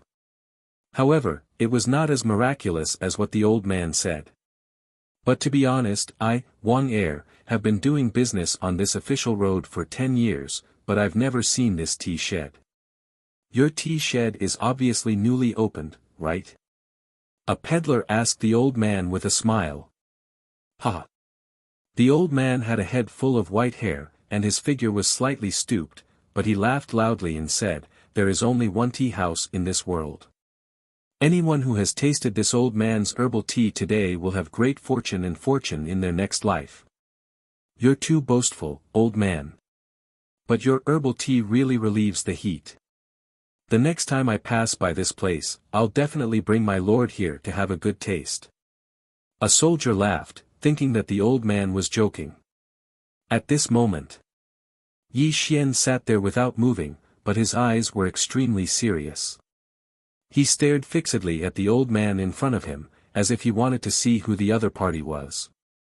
However, under the rotation of his heavenly eyes, the old man was like a mortal, and there was no abnormality at all. This herbal tea should be drunk in time. If it's any later, my herbal tea will not be able to relieve the heat. The old man smiled mysteriously at Yi Xian. "Who are you?" Yi Xian said in a low voice. He absolutely didn't believe that this old man was a mortal, because it was impossible for a mortal to say those words just now. But if the other party wasn't a mortal, why couldn't he see through his cultivation? Sage to be? No, even if the old man was a sage to be, Yi Xian believed that he was at the peak of the zenith heaven realm. Even if a sage to be hid his aura in front of him, he would not be able to escape his eyes. Saint. A horrifying word appeared in Yi Xian's mind. This caused his expression to turn solemn as monstrous waves surged in his mind. He couldn't help but feel extremely shocked by this guess of his. "Little brother, there's no need to think too much. I'm just the owner of this tea shed. Today, I'm inviting you to have a cup of herbal tea. It's also good to form a good relationship with you in the future," the old man said with a smile. A bowl of herbal tea was placed in front of him. Yi Xian's brows drooped. Even after 3 breaths had passed, he still picked up the slightly broken teacup on the table and drank the herbal tea in the bowl in one gulp. Wine. Suddenly, Yi Xian's face turned sluggish, and a great sense of dizziness appeared in his mind. When he opened his eyes again, he was in a gray space. The peddlers around him had all disappeared, and the so-called tea stall elder was nowhere to be seen. Since ancient times, who preached the Tao? Ancient times were like the sky, vast and boundless. A hoarse and aged voice resounded in this gray space. This voice was like the morning bell and seemed to shake one's soul, causing Yi Xian to be completely dumbstruck and speechless. The great Tao is 50, and the heavens give birth to 49. The heavenly Tao reincarnates, and all things rotate. Man is the spirit of heaven and earth, and the heart is the foundation of man, sutras rumbled in the myriad of worlds. Strands of Tao sound rippled in this mysterious space, and numerous gray runes condensed. These weren't the characters of immortals and devils, nor were they the characters of demons and ghosts. It was as if these characters had already existed before the world was born. At this moment, Yi Xian's face was sluggish, and his body and mind were trembling slightly. Although he couldn't understand the mysterious characters in the void, the undying Immortal Sutra was circulating at an extremely fast speed. He seemed to have grasped a ray of light, but he was unable to figure out what it was. What is man? What is immortal? What is saint? Sutras rumbled in the heavens. This simple sentence was like the light of dawn in the chaos, illuminating Yi Xian's thoughts and allowing him to faintly grasp an extremely important thing. Rumble. A green jade butterfly quietly condensed in the void, and mysterious characters appeared one after another, constantly revolving around Yi Xian's body. The mysterious Tao sound once again resounded in the void from all directions. Be it man or immortal, the so-called saints are all in heaven and earth. All things can be destroyed, and the heavenly Tao can collapse, but the human heart can't be destroyed, and can exist forever. If the human heart can't be destroyed, all things can't be destroyed. Rumble. The green jade butterfly glowed, and 8 mysterious characters appeared in front of Yi Xian's eyes, causing Yi Xian to be dumbstruck like a clay puppet. He stared at the 8 mysterious characters, as if he had fallen into some unknown enlightenment. If the human heart can't be destroyed, all things can't be destroyed. Yi Xian muttered to himself, and the indestructible primordial spirit in his sea of consciousness buzzed and trembled. A spot of white light grew in the indestructible primordial spirit, and an obscure and indescribable aura bloomed on his primordial spirit. If the human heart can't be destroyed, all things can't be destroyed, and the true spirit can be born. Can I become a sage to be? Yi Xian trembled as he murmured, and his eyes bloomed with divine light. This was because he saw the path ahead of him, and understood his own dharma and Tao. He finally knew how to become a sage to be. Crack. Suddenly, the gray space cracked inch by inch, and a dazzling light made Yi Xian close his eyes tightly. But when he opened his eyes again, the tea stall had disappeared, and the mysterious old man was nowhere to be seen. Only the herbal tea in his hand was still in his hand. Time seemed to have stopped, and space seemed to have frozen. The falling leaves were fixed in the void, and the mortal peddler was motionless like a clay puppet. Clearly, time and space had stopped, and this scene made Yi Xian extremely shocked. Who are you? Suddenly, Yi Xian looked around in all directions, continuously searching for this mysterious old man. His voice was trembling as he roared. Terrifying, too terrifying. It was just a bowl of herbal tea, but it revealed the profound meaning of a sage to be. Even the 6 great saints of the world could not have such an ability. This simply made Yi Xian's spirit tremble. Lying high in the 9 layers of clouds, the meditation cushion reveals the truth. Outside the heaven and earth, I am the leader. Pangu gave birth to the Taiji, and the Yin and Yang 4 divisions followed. One Tao passed to 3 friends, and the 2 sects were divided into Chan and Jia. The leader of the celestial sect of wonders, transforming Hongjun in one breath. In the boundless world, the sound of Tao rumbled, and the sound of the vicissitudes of time echoed in Yi Xian's ears. The sound of the great Tao that was as ancient as the heavens made Yi Xian speechless, but his trembling body had already betrayed his current mood. Today's good karma, tomorrow's good karma. I will wait for you at the end of the world. The mysterious old man's voice reverberated in all directions, and all things in the world once again returned to normal. However, Yi Xian was completely speechless, and his eyes were extremely frozen. His entire person sank into silence. Hong, Jun, Tao, ancestor. Every word was as heavy as a mountain. When Yi Xian spat out these 4 words with extreme difficulty, his entire body sank into an unknown state of fear.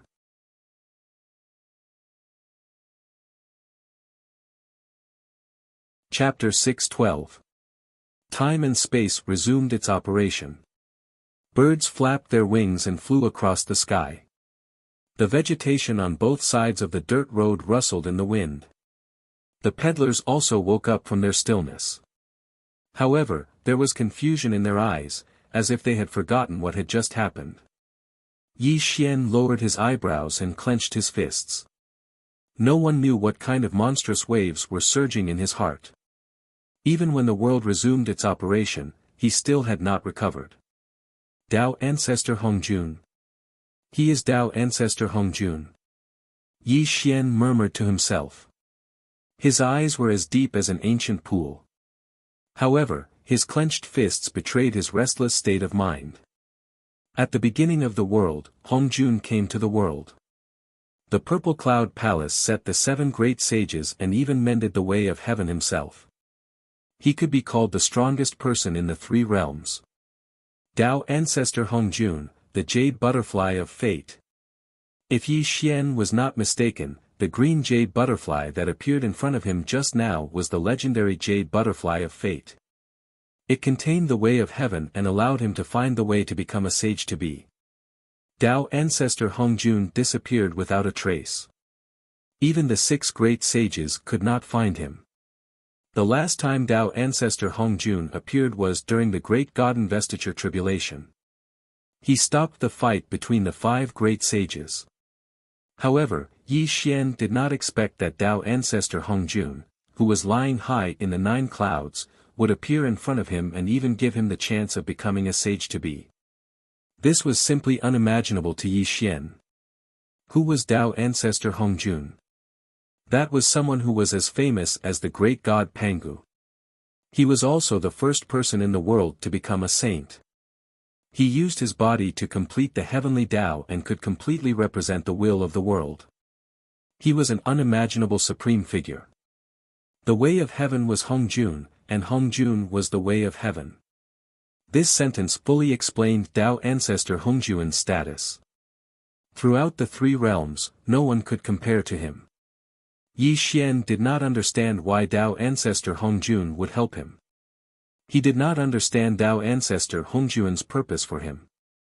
Logically speaking, in Dao Ancestor Hongjun's eyes, Yi Xian was not even an ant. Immortal Scripture. Heaven-destroying halberd. Suddenly, a flash of inspiration flashed through Yi Xian's mind. He seemed to have thought of something, and he muttered as an extremely bold guess appeared in his heart. Could it be that Yuan Ling is his doppelganger? Yi Xian growled in shock. His eyes suddenly froze. That's not right. If Yuan Ling is really Dao Ancestor Hongjun's clone, he wouldn't have any qualms about killing me long ago. Who in this world can stop Dao Ancestor Hongjun? Yi Xian immediately denied his own judgment. It was just as he had thought. If Yuan Ling was the avatar of Dao Ancestor Hongjun, then Yuan Ling wouldn't have to do so much. Because with Dao Ancestor Hongjun's status, no one in the 3 realms could go against him. If Yuan Ling is not Dao Ancestor Hongjun's doppelganger, then who is Yuan Ling's real body? Yi Xian was thinking hard, but he could not get the answer he wanted. Yuan Ling had always been a big worry in his heart. Yi Xian always had a feeling that Yuan Ling had been secretly spying on him, but he could not find any trace of his existence. Phew! Yi Xian exhaled a mouthful of turbid air. His dignified expression relaxed, and he even waved away his troubled thoughts. Because Yi Xian knew that no matter how he guessed, he would not get the answer he wanted. No matter why Dao Ancestor Hongjun appeared, the only thing I have to do now is to step into the sage-to-be as soon as possible. Yi Xian said in a low voice, and a touch of determination appeared in his eyes. If the heart is not destroyed, all things will be immortal, and the genuine spirit will be born. Can you become a sage-to-be? Yi Xian kept thinking about this sentence. He had already grasped the opportunity to step into the sage-to-be. This sentence meant that if he wanted to step into the sage-to-be, he needed to sublimate his spirit. Only by sublimating his spirit could his primordial spirit turn into a genuine spirit. This was also a process that he had to go through to enter the sage to be. Heart. A simple word came out of Yi Xian's mouth. However, this word was extremely heavy in Yi Xian's eyes. It made his eyes even more confused, and he kept thinking about the meaning of this word. Where is my heart? What is my heart? Yi Xian asked himself, but he could not get the answer he wanted. This seemed to be a simple question, but the simpler the question, the more difficult it was. As the saying goes, great Tao is always simple. Heart of massacre. Heartless heart. Undefeated heart. Fearless heart. Yi Xian walked slowly on the earth path under the blazing sun. He did not know where to go, but he was completely immersed in an indescribable state. He hoped to find the answer. The wind blew violently, and dust flew everywhere. Yi Xian walked through the wind and dust until he disappeared at the end of the earth path. He was still bitterly searching for the answer about the heart. The blazing sun hung high in the sky, and the summer was scorching. A small stream flowed slowly from east to west. Fish swam in the stream, and the water reflected the reflection of the sparkling water. Beside the stream, a few village children in patched clothes were laughing and playing. Some of them jumped into the stream to swim, while others held simple harpoons and fished in the stream. From time to time, they would let out cheerful laughter. There were also a few village girls standing barefoot in the stream, washing their clothes. There were also a few young men dressed in farmers' clothing who stopped to watch. From time to time, they would let out a few silly laughs. On the eastern bank of the stream, there was a simple and unadorned little village. At this time, the sun was setting in the west. Under the illumination of the setting sun, the little village was illuminated with a fiery red color. It made people feel peaceful and at ease when they looked at it. Smoke rose from the kitchen chimneys. The sound of a dog barking came from the small village, mixed with the sound of parents calling for their children to come back. Let's go home and eat. A few children playing by the stream laughed loudly. Then, they trotted back to their homes in their straw sandals. Little girl, slow down, slow down. An old man, who looked to be in his 60s, had a kind smile on his face as he called out to a little girl who was running towards him. Grandpa, look what I caught. The little girl was not very old, only about 6 or 7 years old. Her clothes were covered in patches, and the straw sandals she wore revealed 2 of her toes. At that moment, she held a carp the size of a palm in her hand and looked happily at the old man. Our little Zhuoma sure is impressive. Come home with Grandpa. The old man smiled kindly as he rubbed the little girl's slightly fluffy hair. His eyes were filled with affection. As the grandfather and grandson talked, the old man held the little girl's hand and walked into the village. Under the afterglow of the setting sun, the 2 of them looked very warm. If the heart is eternal, all things exist forever. If the heart is eternal, all things exist forever. Suddenly, a slender figure walked over from the dirt path in the distance. However, his footsteps were staggering, as if he had fallen into a state of madness. He charged towards Yi Xian and Zhuoma.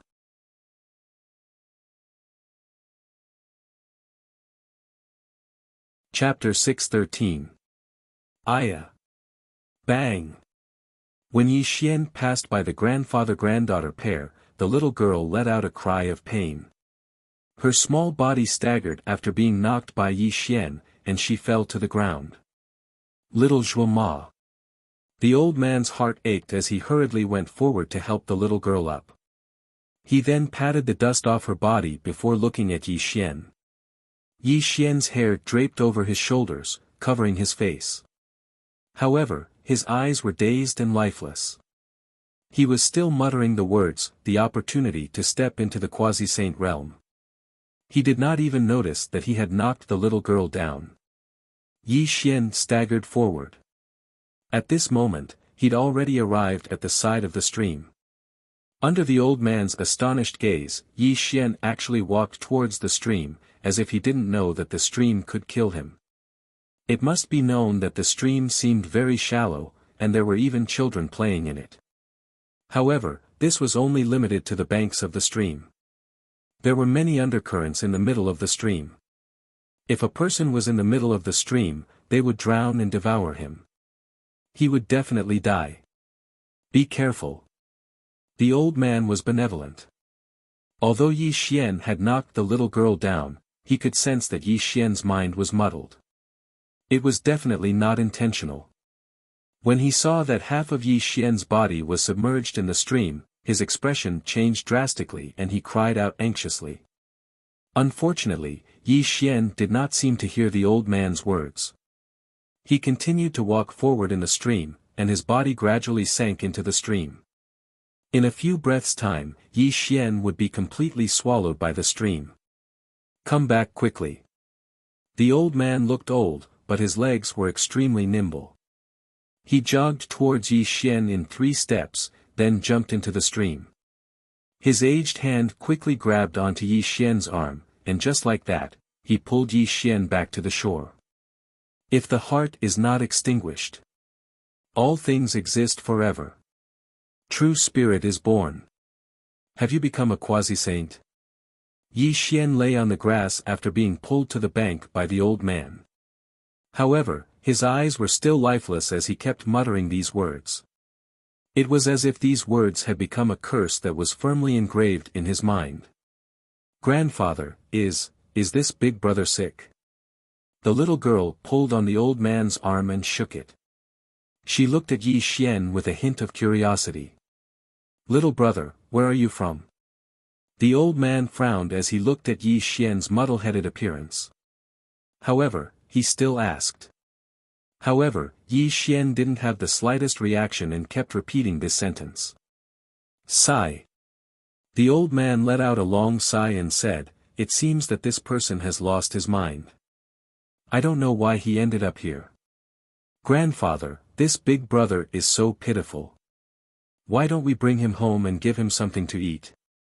The little girl was still young after all and her nature was pure and simple. She could not bear to see Yi Xian's muddled appearance. All right, grandfather has the same idea. We'll let him stay at home for the night. Tomorrow, we'll send him to town and hand him over to the authorities so that they can help him find his family. The old man made his decision. The sun was setting and the afterglow of the setting sun. With the support of the old man and the little girl, Yi Xian and the grandfather and grandchild walked into the village. However, the grandfather and grandchild did not know that Yi Xian, whom they thought to be crazy, was actually in a state of seeking the Tao. Little Rock Village was the name of this village. Several hundred years ago, a meteorite crashed into the village, giving it its name. Smoke rose in spirals from kitchen chimneys and the lights of hundreds of households. When night fell, dozens of households in Little Rock Village lit up their oil lamps as they enjoyed a rare peaceful dinner. At the end of Little Rock Village was a mud house. It did not occupy a large area and was surrounded by a fence. The walls of the mud house were slightly cracked and it was clear that it had been built for some time. Inside the mud house, there was an oil lamp and a slightly dilapidated square table. The square table was cushioned with a piece of bluestone. On the square table was the grandfather and grandchild's dinner. The grandfather and grandchild's dinner was very simple. There were 2 steamed buns, a plate of boiled vegetables, and a palm-sized braised carp. However, the carp was too small. It was not even enough for the little girl to eat, much less an adult.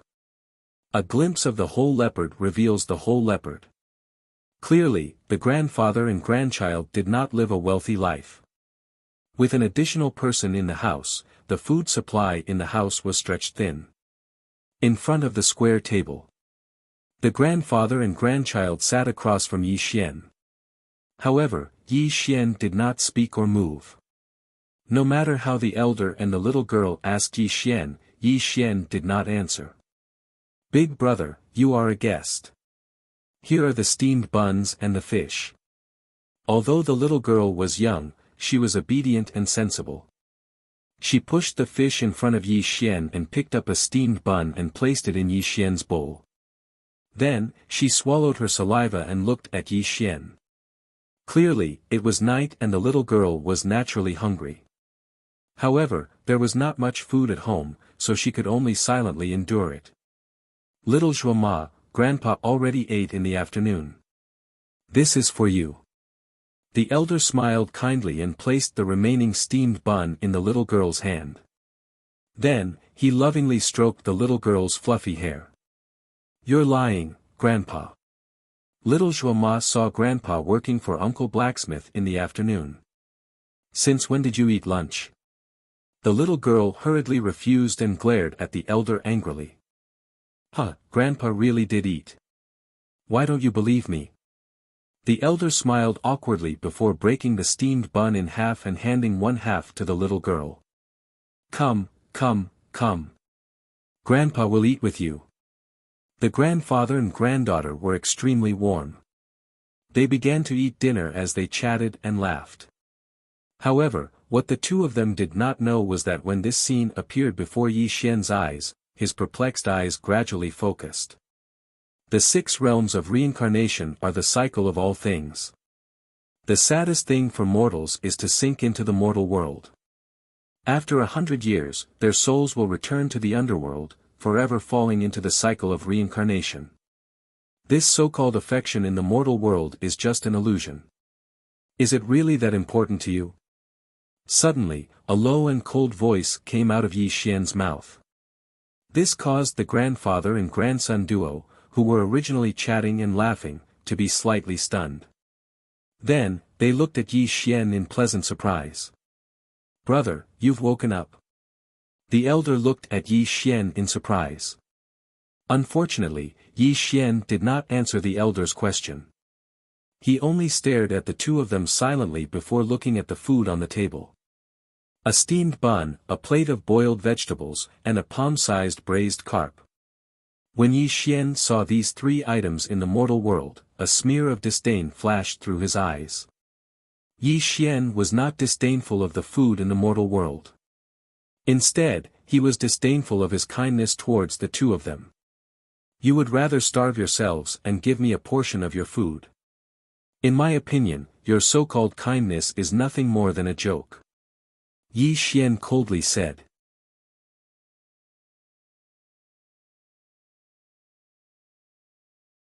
Chapter 6:14. Grandfather, this big brother, he. Yi Xian's words were too harsh, without a shred of humanity.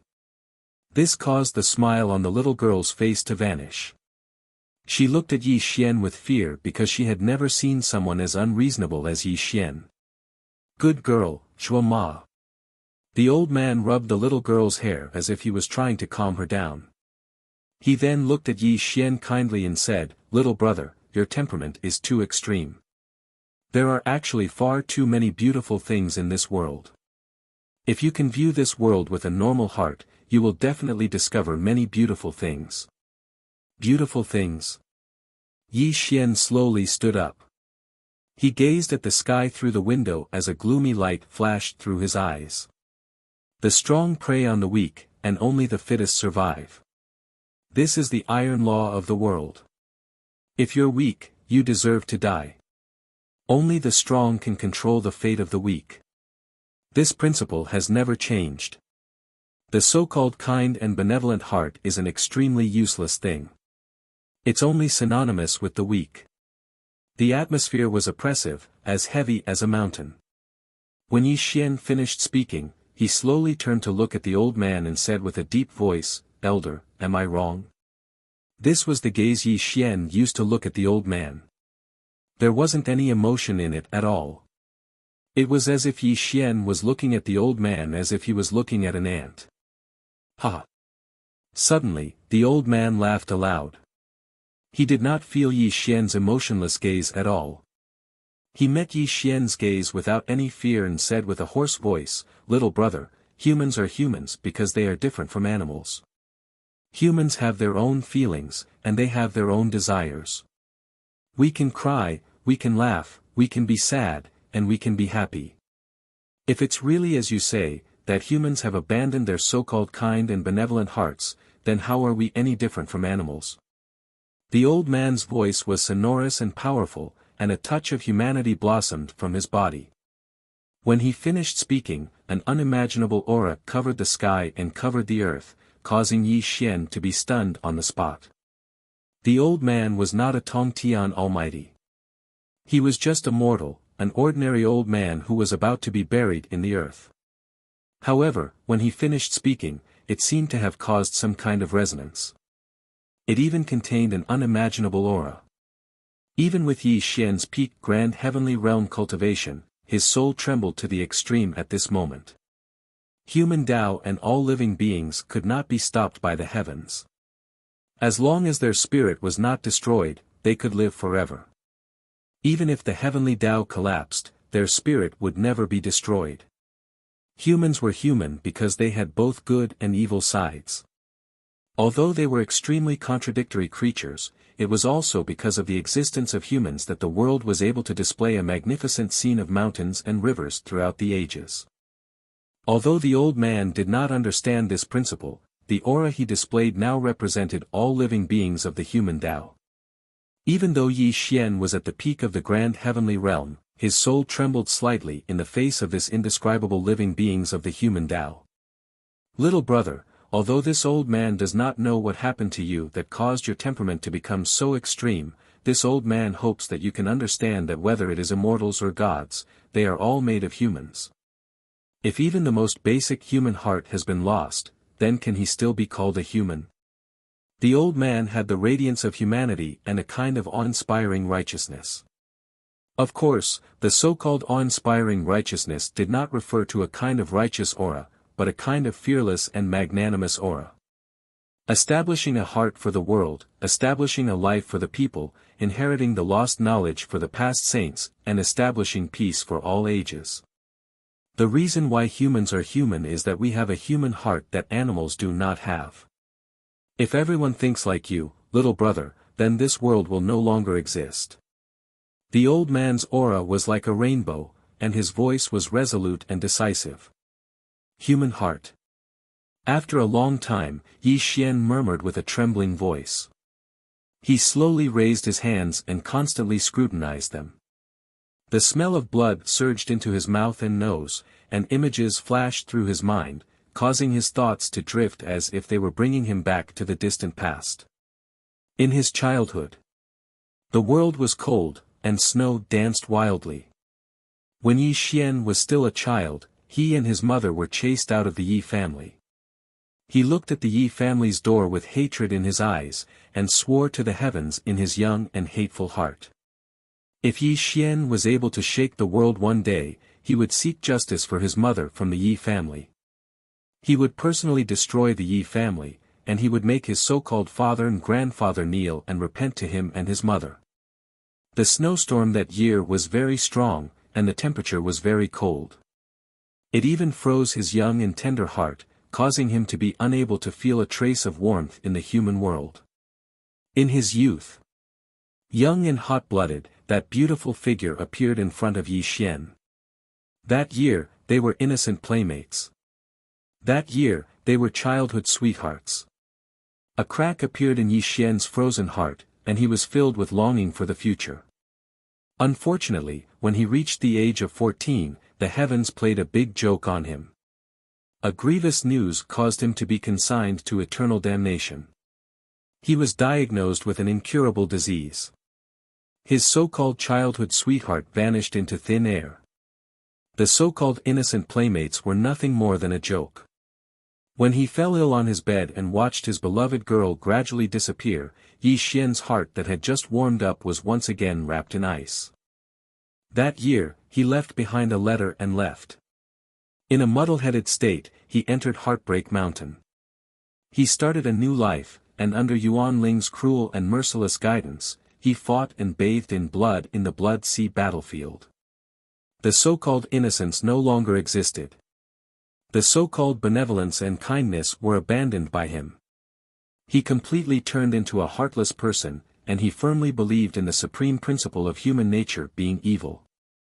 After 4 years of life in the Blood Sea battlefield, he finally walked out of the Blood Sea battlefield and became a tribulation-passing stage cultivator. However, his longing for his former loved ones made him return to the boundless secular world. In the confusion of the human world, in the slaughter of the mortal world, Yi Xian walked step by step, leaving behind an endless pile of corpses. He even personally strangled the love of his past, gradually turning into a person he believed to be. There was no time in cultivation. Looking back on 20,000 years. 20,000 years had passed. The people and things of the past were all buried in the depths of his heart. However, today, the old man's words unlocked his dusty memories, and also caused Yi Xian to fall into a daze. The heart of slaughter, the heartless heart, the fearless heart, but, where is my heart? Yi Xian slowly closed his eyes and murmured. A wave of dizziness continuously attacked his soul, causing his heart to feel like it was being torn apart. Carp. Braised carp. Suddenly, Yi Xian saw the dish on the table. His eyes gradually focused, and the image of a person appeared in his eyes. It was the image of the loving mother that was sealed in the depths of his memory.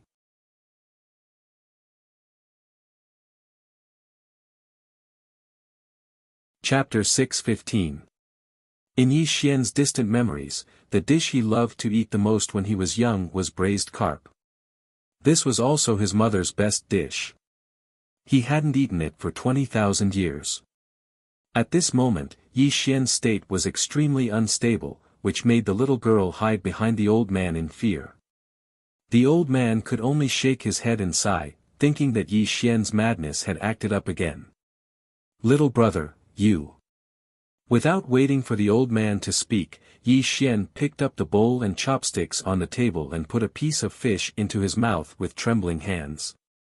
He chewed carefully, but his hands were trembling to the extreme. The taste is wrong but. Yi Xian said bitterly and slowly put down the bowl and chopsticks, but a sorrowful aura pervaded his body. Little brother, is this dish not to your taste? The old man asked in a low voice. Salt, there's less salt in this dish, and even less. Yi Xian wanted to say something but stopped. In the end, he did not say what he wanted to say, but the benevolent figure in his mind became clearer and clearer, making his heart tremble slightly. The tree wants to be still, but the wind will not stop. The child wants to be raised, but the parent is no longer there. The old man had experienced the vicissitudes of the mortal world, and was even more experienced in the ways of the world. He sighed and said, Little brother, you must be thinking of your mother, right?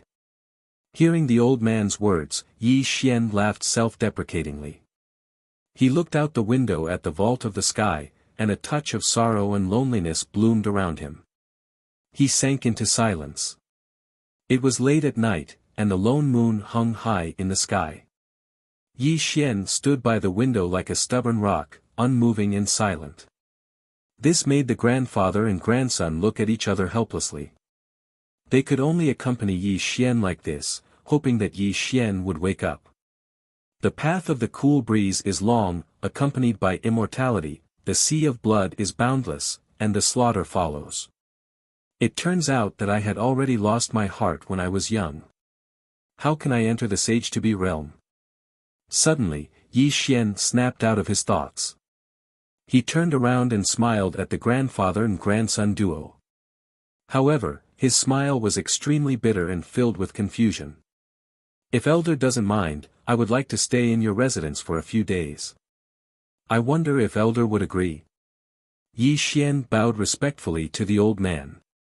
If the great figures of the three dimensions were to witness such a scene, they would definitely exclaim with shock because Yi Xian had actually bowed to an old man from the mortal dimension. This was simply unimaginable, and they didn't dare imagine it. Unfortunately, no one understood the significance of Yi Xian's bow. This was because this old man had a kind of human radiance that made Yi Xian vaguely feel that he might be able to find the answer he wanted from this grandfather-grandson pair. The answer was, where was his heart? If you're willing, you can settle down in the village. I'm sure everyone will welcome you very much.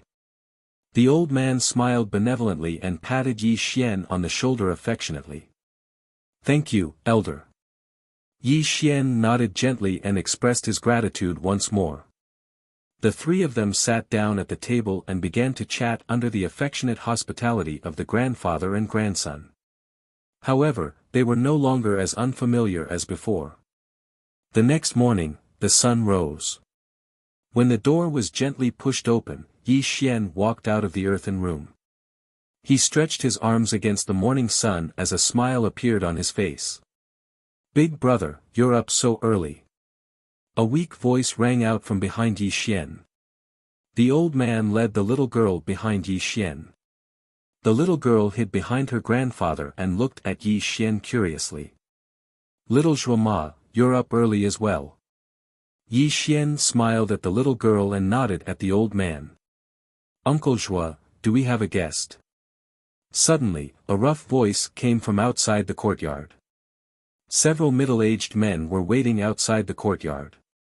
When they saw Yi Xian, one of them asked in surprise.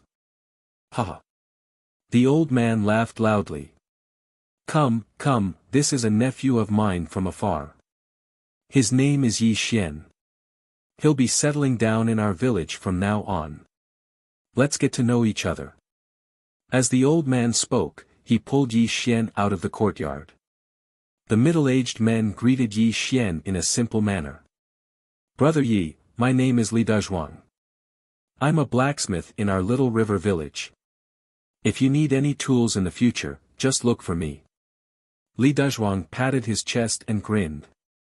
"Brother Yi, my name is Zhang Sheng. I'm also a hunter in our village."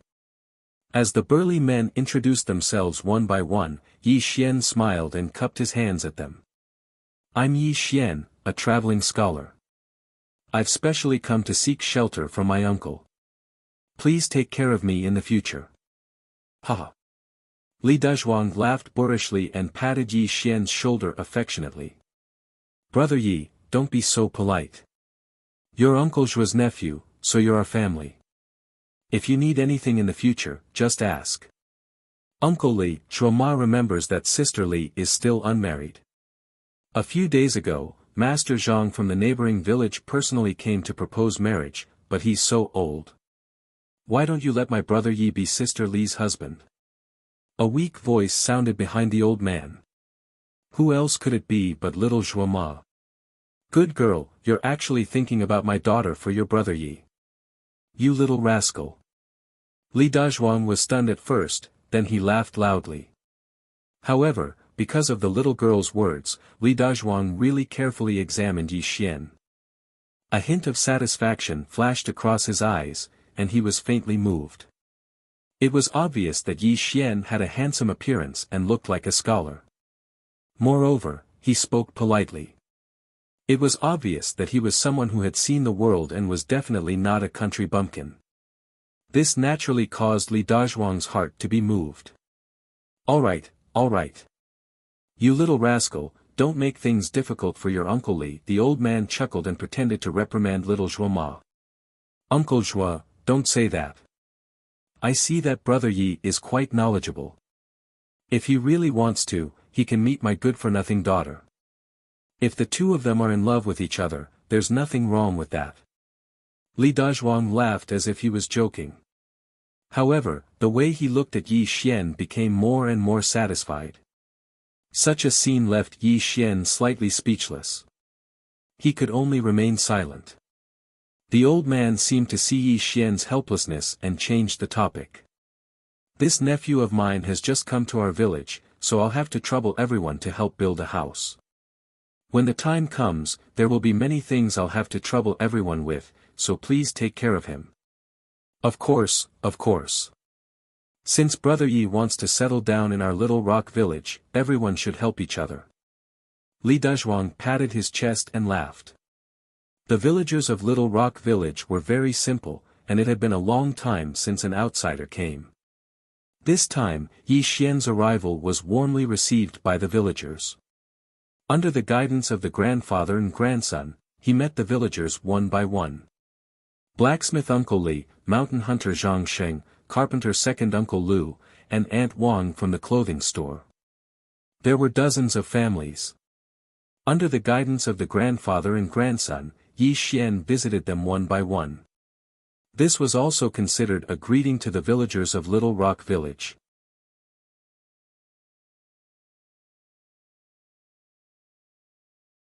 Chapter 6:16.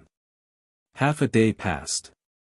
Yi Xian got to know the villagers of Little Rock Village one by one. The two of them had their own jobs.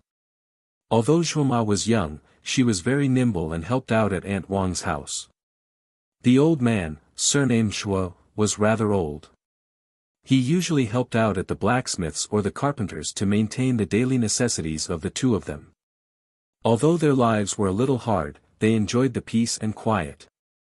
As the days passed, the villagers gradually became familiar with Yi Xian. Whenever some of the villagers had free time, they would help Yi Xian build a new house. In fact, with Yi Xian's cultivation, he could build a house in the blink of an eye with his spells and abilities. He also had several celestial emperor palaces in his Sumera space. However, Yi Xian could not do this because it would be too shocking. The villagers would definitely treat him as an immortal or a monster. This would go against Yi Xian's original intention of staying here. Fortunately, the villagers of Little Rock Village were very friendly. With the help of many villagers, a simple house was built. Although it looked slightly dilapidated, it had no problem blocking out the wind and rain.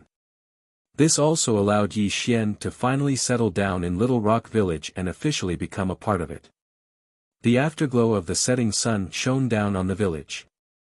The fiery clouds on the horizon were endless, illuminating Little Rock Village with a fiery glow. It gave off a sense of tranquility and peace. Smoke curled up from the kitchen chimneys. The children who were cooking and playing by the stream all returned home. When they passed by the village entrance, they all warmly greeted Yi Xian. This made Yi Xian nod and smile in response. In front of the village entrance, there was an endless line of haystacks. Yi Xian leaned against the haystack and looked around. Just like when he was a child, his heart was filled with peace and tranquility. It was as if all the grudges of the outside world had disappeared from his memories. In Yi Xian's memories, the most peaceful time of his childhood was lying on a haystack with his younger siblings, watching the sunset every day, enjoying this rare moment of peace. More than 20,000 years had passed, and his younger siblings were no longer around. He was the only one left in this world, and this difference made Yi Xian's thoughts slightly absent-minded. "Big brother Yi, let's go home for dinner." Suddenly, a child's voice rang out from under the haystack, and it brought Yi Xian back to reality. Little Zhuoma was calling out to him with a smile under the haystack. "Okay, let's go home for dinner." Yi Xian supported himself on the haystack with both arms and directly jumped down. He then intimately rubbed little Zhuoma's hair bun, held her small hand, and returned to the village, just like how he held Yi Linger's hand when he was young. However, time passed quickly, and the mountains and rivers were destroyed. His friends and family of the past were no longer around. He traveled alone through the ages.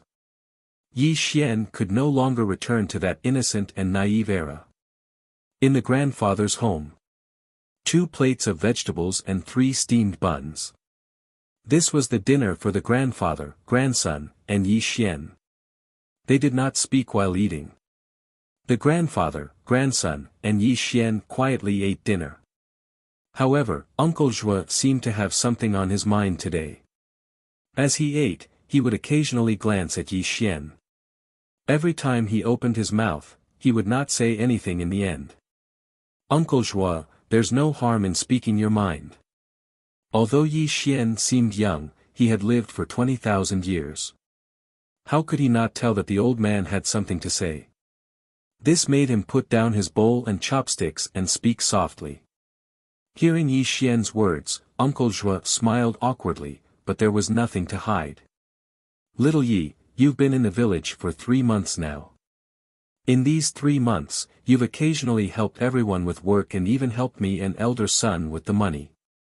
However, you're not young anymore."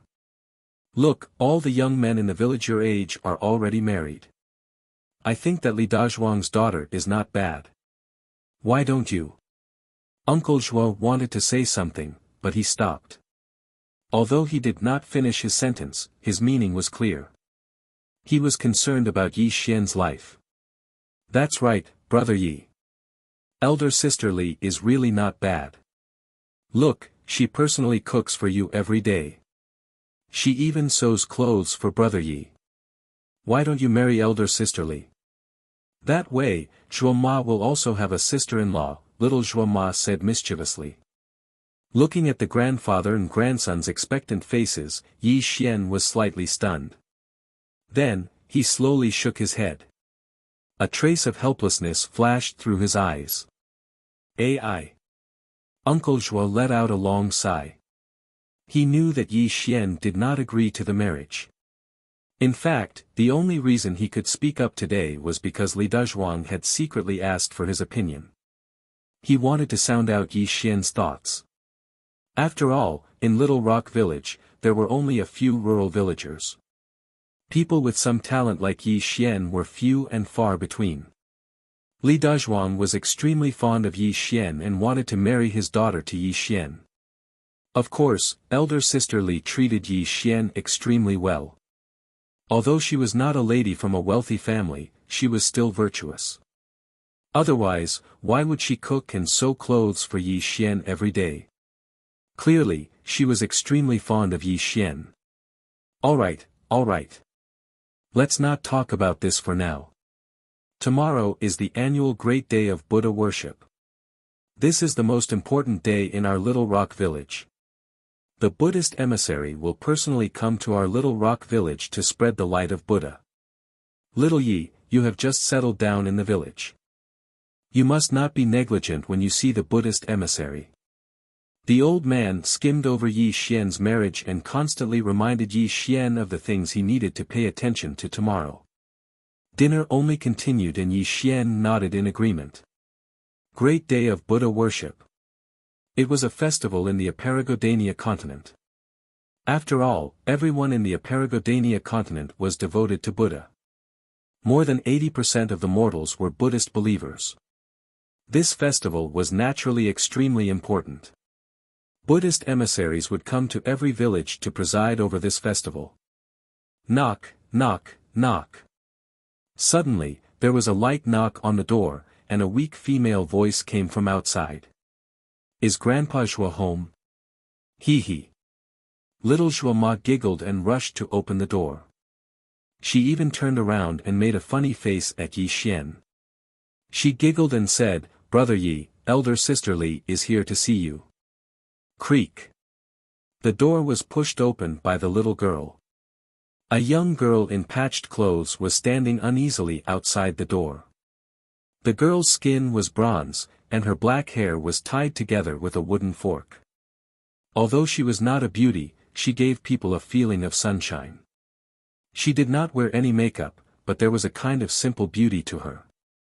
Elder sister Li, are you here to see Brother Yi? Little Zhuoma giggled and asked. No. I'm here to see Grandpa Zhuo. Li Xiuer's cheeks blushed. She stole a glance at Yi Xian, and shyness flashed through her eyes. Ha! Uncle Zhuo laughed and said, Xiuer, come in and talk. Grandpa Zhuo, these are the sweet potatoes my father asked me to bring you. Try them while they're hot. As Li Xiuer spoke, she carried the bamboo basket to the table. She placed a plate of hot sweet potatoes on the table. Then, she was so nervous that she did not know where to put her hands. This also made Uncle Zhuo chuckle and say, Your father is too polite. Brother Yi. Tomorrow is the great day of Buddha worship. I spent the whole night sewing this shirt. See if it fits. As Li Xiuer spoke, she stuffed a brand new linen shirt into Yi Xian's hands. Then, she did not dare to look at Yi Xian. She hurriedly turned and walked out of the room, blushing even more. Grandpa Zhuo, I'm going home first. Li Xiuer had already left, but her slightly shy voice was heard. This also made Uncle Zhuo sigh helplessly. He even stole a glance at Yi Xian with hope in his eyes. Brother Yi, elder sister Li has deep feelings for you. Just marry her. Little Zhuo Ma came in front of Yi Xian and shook Yi Xian's arm. A pair of mischievous eyes looked at Yi Xian expectantly.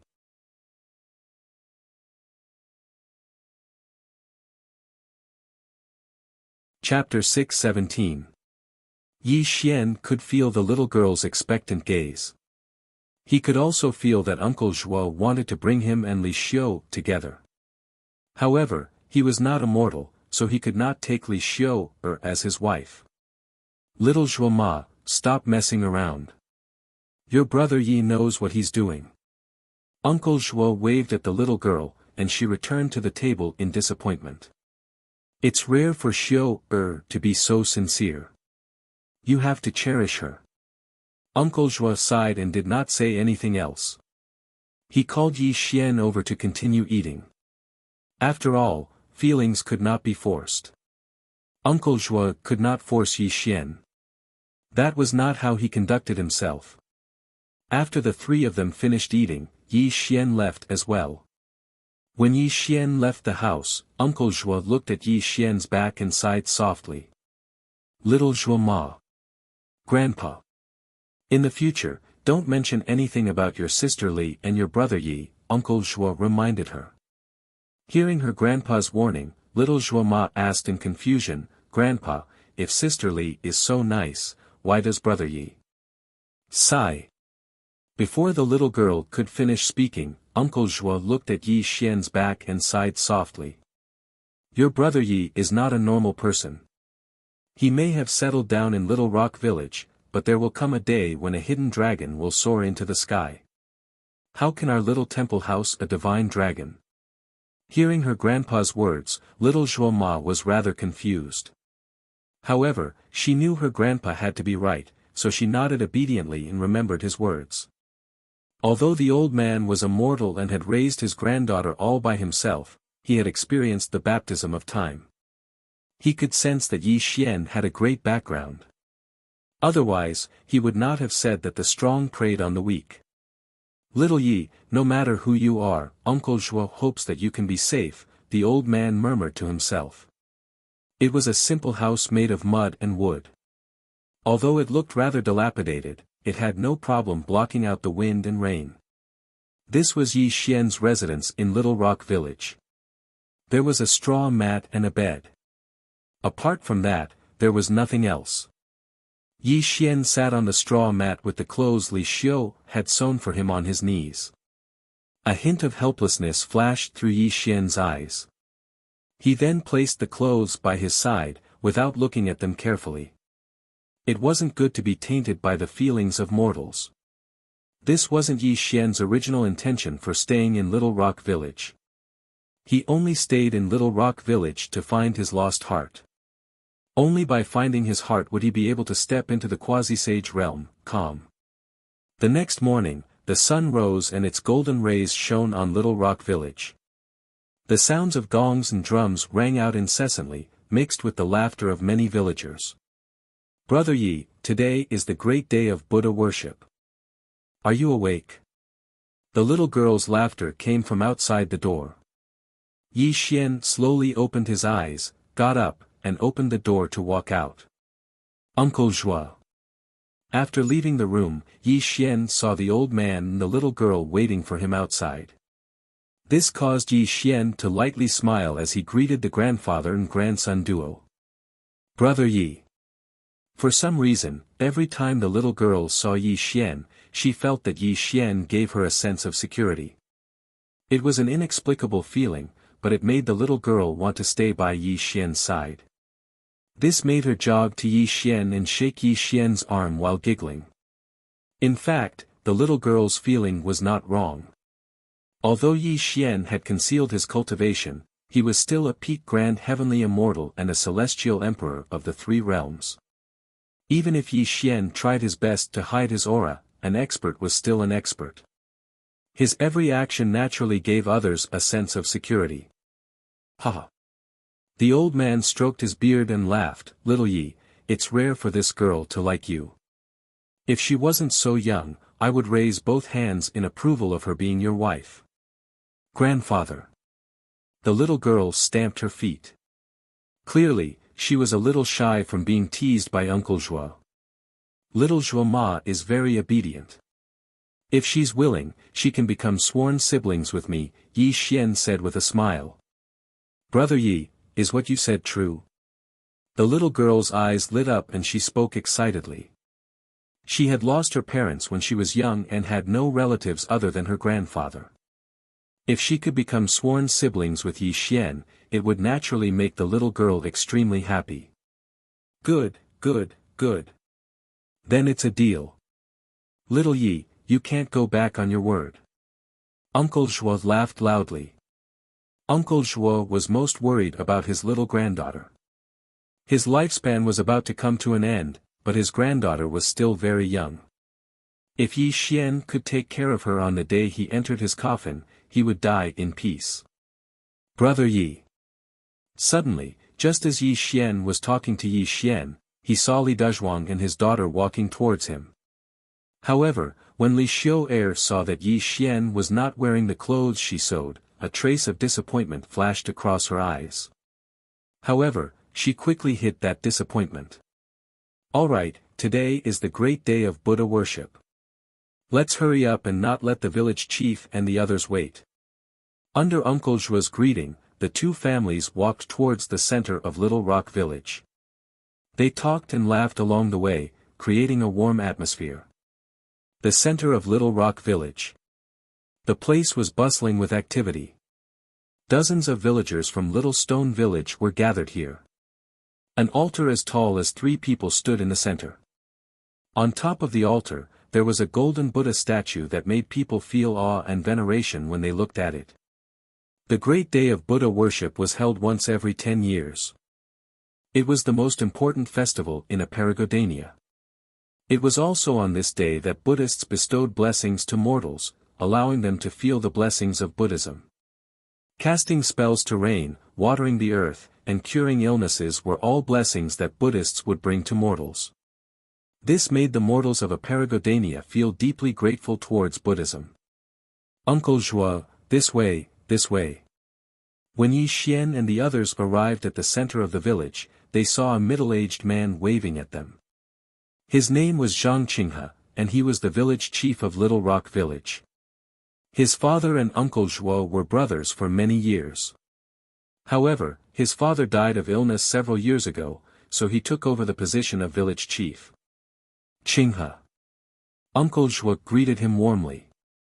Zhang Qinghe also quickly walked over to Uncle Zhuo with an excited look on his face. Uncle Qinghe. Little Zhuo Ma obediently greeted him. Little Zhuo Ma, good girl.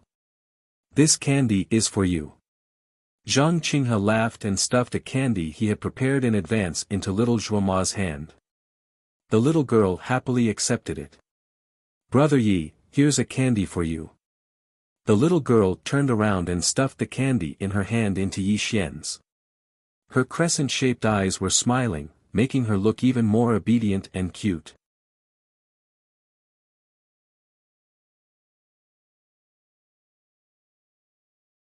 Chapter 6:18. Brother Yi doesn't want it. Little Zhuo Ma, you have it. Yi Xian slowly shook his head and placed the candy back into the little girl's hand. Yi Xian knew that although the candy seemed simple, it was not a delicacy to the little girl who had rarely eaten snacks since she was young. The two of them pushed each other back, which made the onlookers laugh. Zhang Qinghe even took out another candy and stuffed it into the little girl's hand. Alright, I know you miss your big brother Yi whenever there's something good. Uncle Qing he will give you another piece. Thank you, Uncle Qinghe. The little girl hurriedly thanked him, then pulled Yi Xian's hand and shook it continuously. Look, brother Yi, Zhuo Ma has 2 pieces of candy now. Let's eat them together when we get home.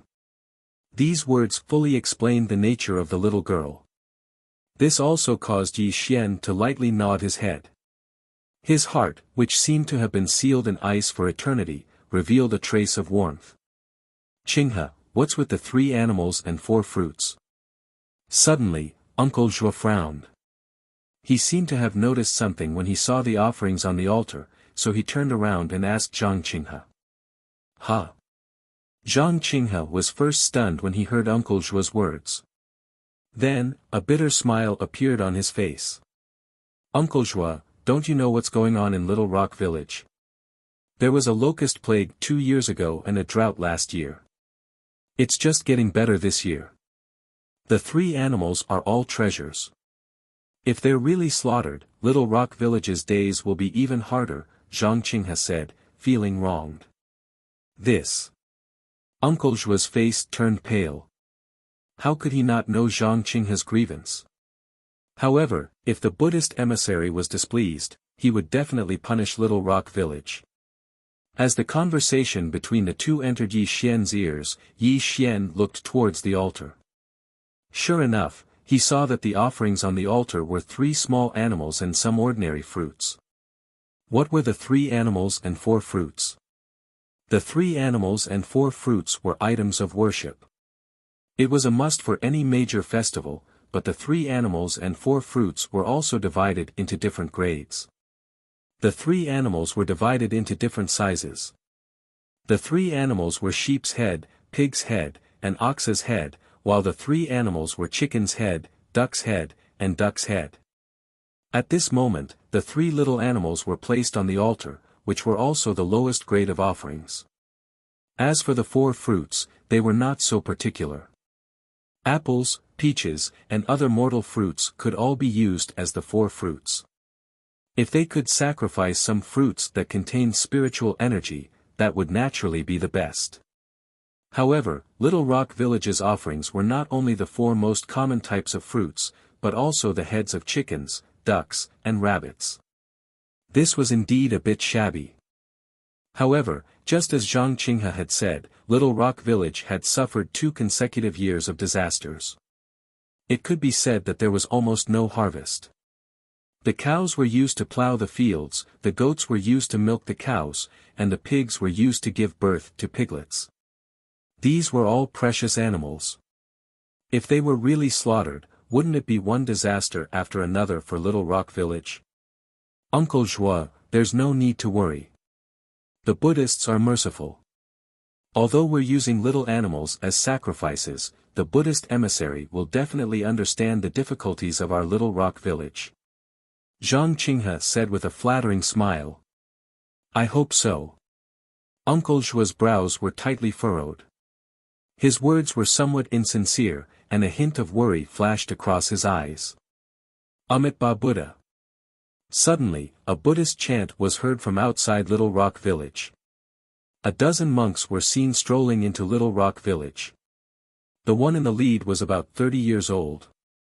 He had his palms together and was chanting the Buddhist chant. The emissary is here.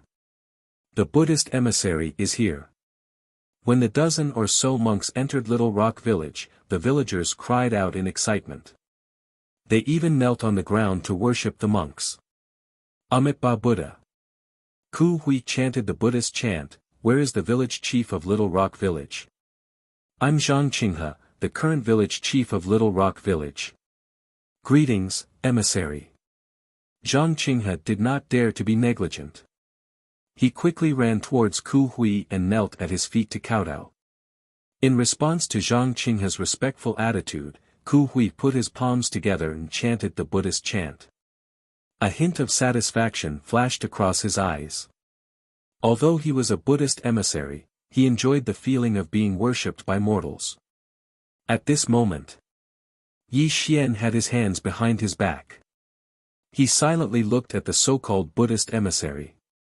A hint of indifference flashed across his eyes. Then, he no longer looked at the emissary. Golden Core Stage. This so-called Buddhist emissary was merely at the Golden Core Stage.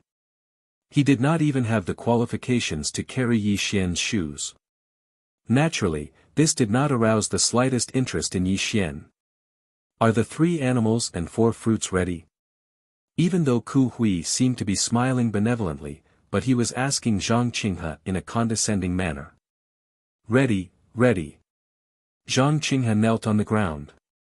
A forced smile appeared on his face. This made Ku Hui nod his head and look towards the altar. Suddenly, when Ku Hui saw the 3 animals and 4 fruits on the altar, the smile on his face gradually disappeared. His face was slightly ashen. He slowly lowered his palms and looked at Zhang Qinghe with a gloomy gaze. These are the 3 animals and 4 fruits that Little Rock Village worships to our Buddha. Ku Hui said this sentence word by word. The aura of a golden core stage exploded at this moment. This caused the originally noisy Little Rock Village to instantly become silent. The thing that Uncle Zhuo was most worried about had happened. Using such cheap 3 animals and 4 fruits to worship the Buddha. This caused the Buddhist emissary to question him. Large amounts of cold sweat appeared on Zhang Qinghe's forehead. He continuously kowtowed to Ku Hui. Emissary, please listen to my explanation. Little Rock Village has been plagued with natural disasters for many years. The cows, sheep and other animals, how dare you? Without waiting for Zhang Qinghe to finish, Ku Hui glared angrily.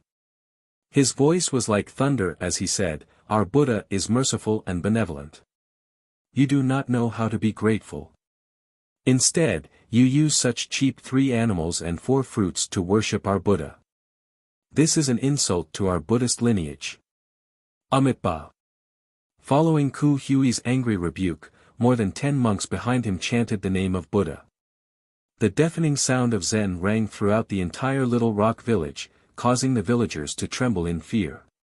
One by one, they knelt on the ground and begged for forgiveness from the Buddhist emissary. "Emissary, please be merciful. We have always been pious to Buddha. It is really because our village is too poor. On the next Buddha worship day, our village will definitely make up for today's mistakes. Please be merciful and not be angry." Zhang Qinghe kept kowtowing. His forehead was already bruised and bleeding. He even spoke with a sobbing tone as he spoke. At this moment, Ku Hui's face was gloomy, the aura around his body was even colder. But facing these ignorant mortals, he could not really punish them. Could it be that just because the 3 animals and 4 fruits were inferior, he would kill the entire village?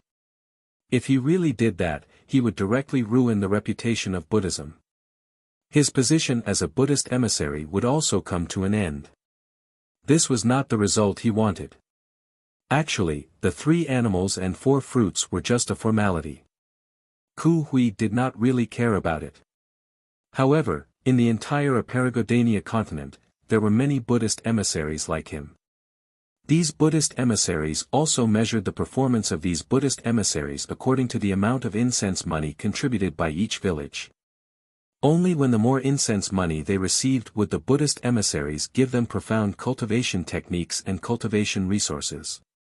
This was directly proportional to the incense money collected by the Buddhist emissaries.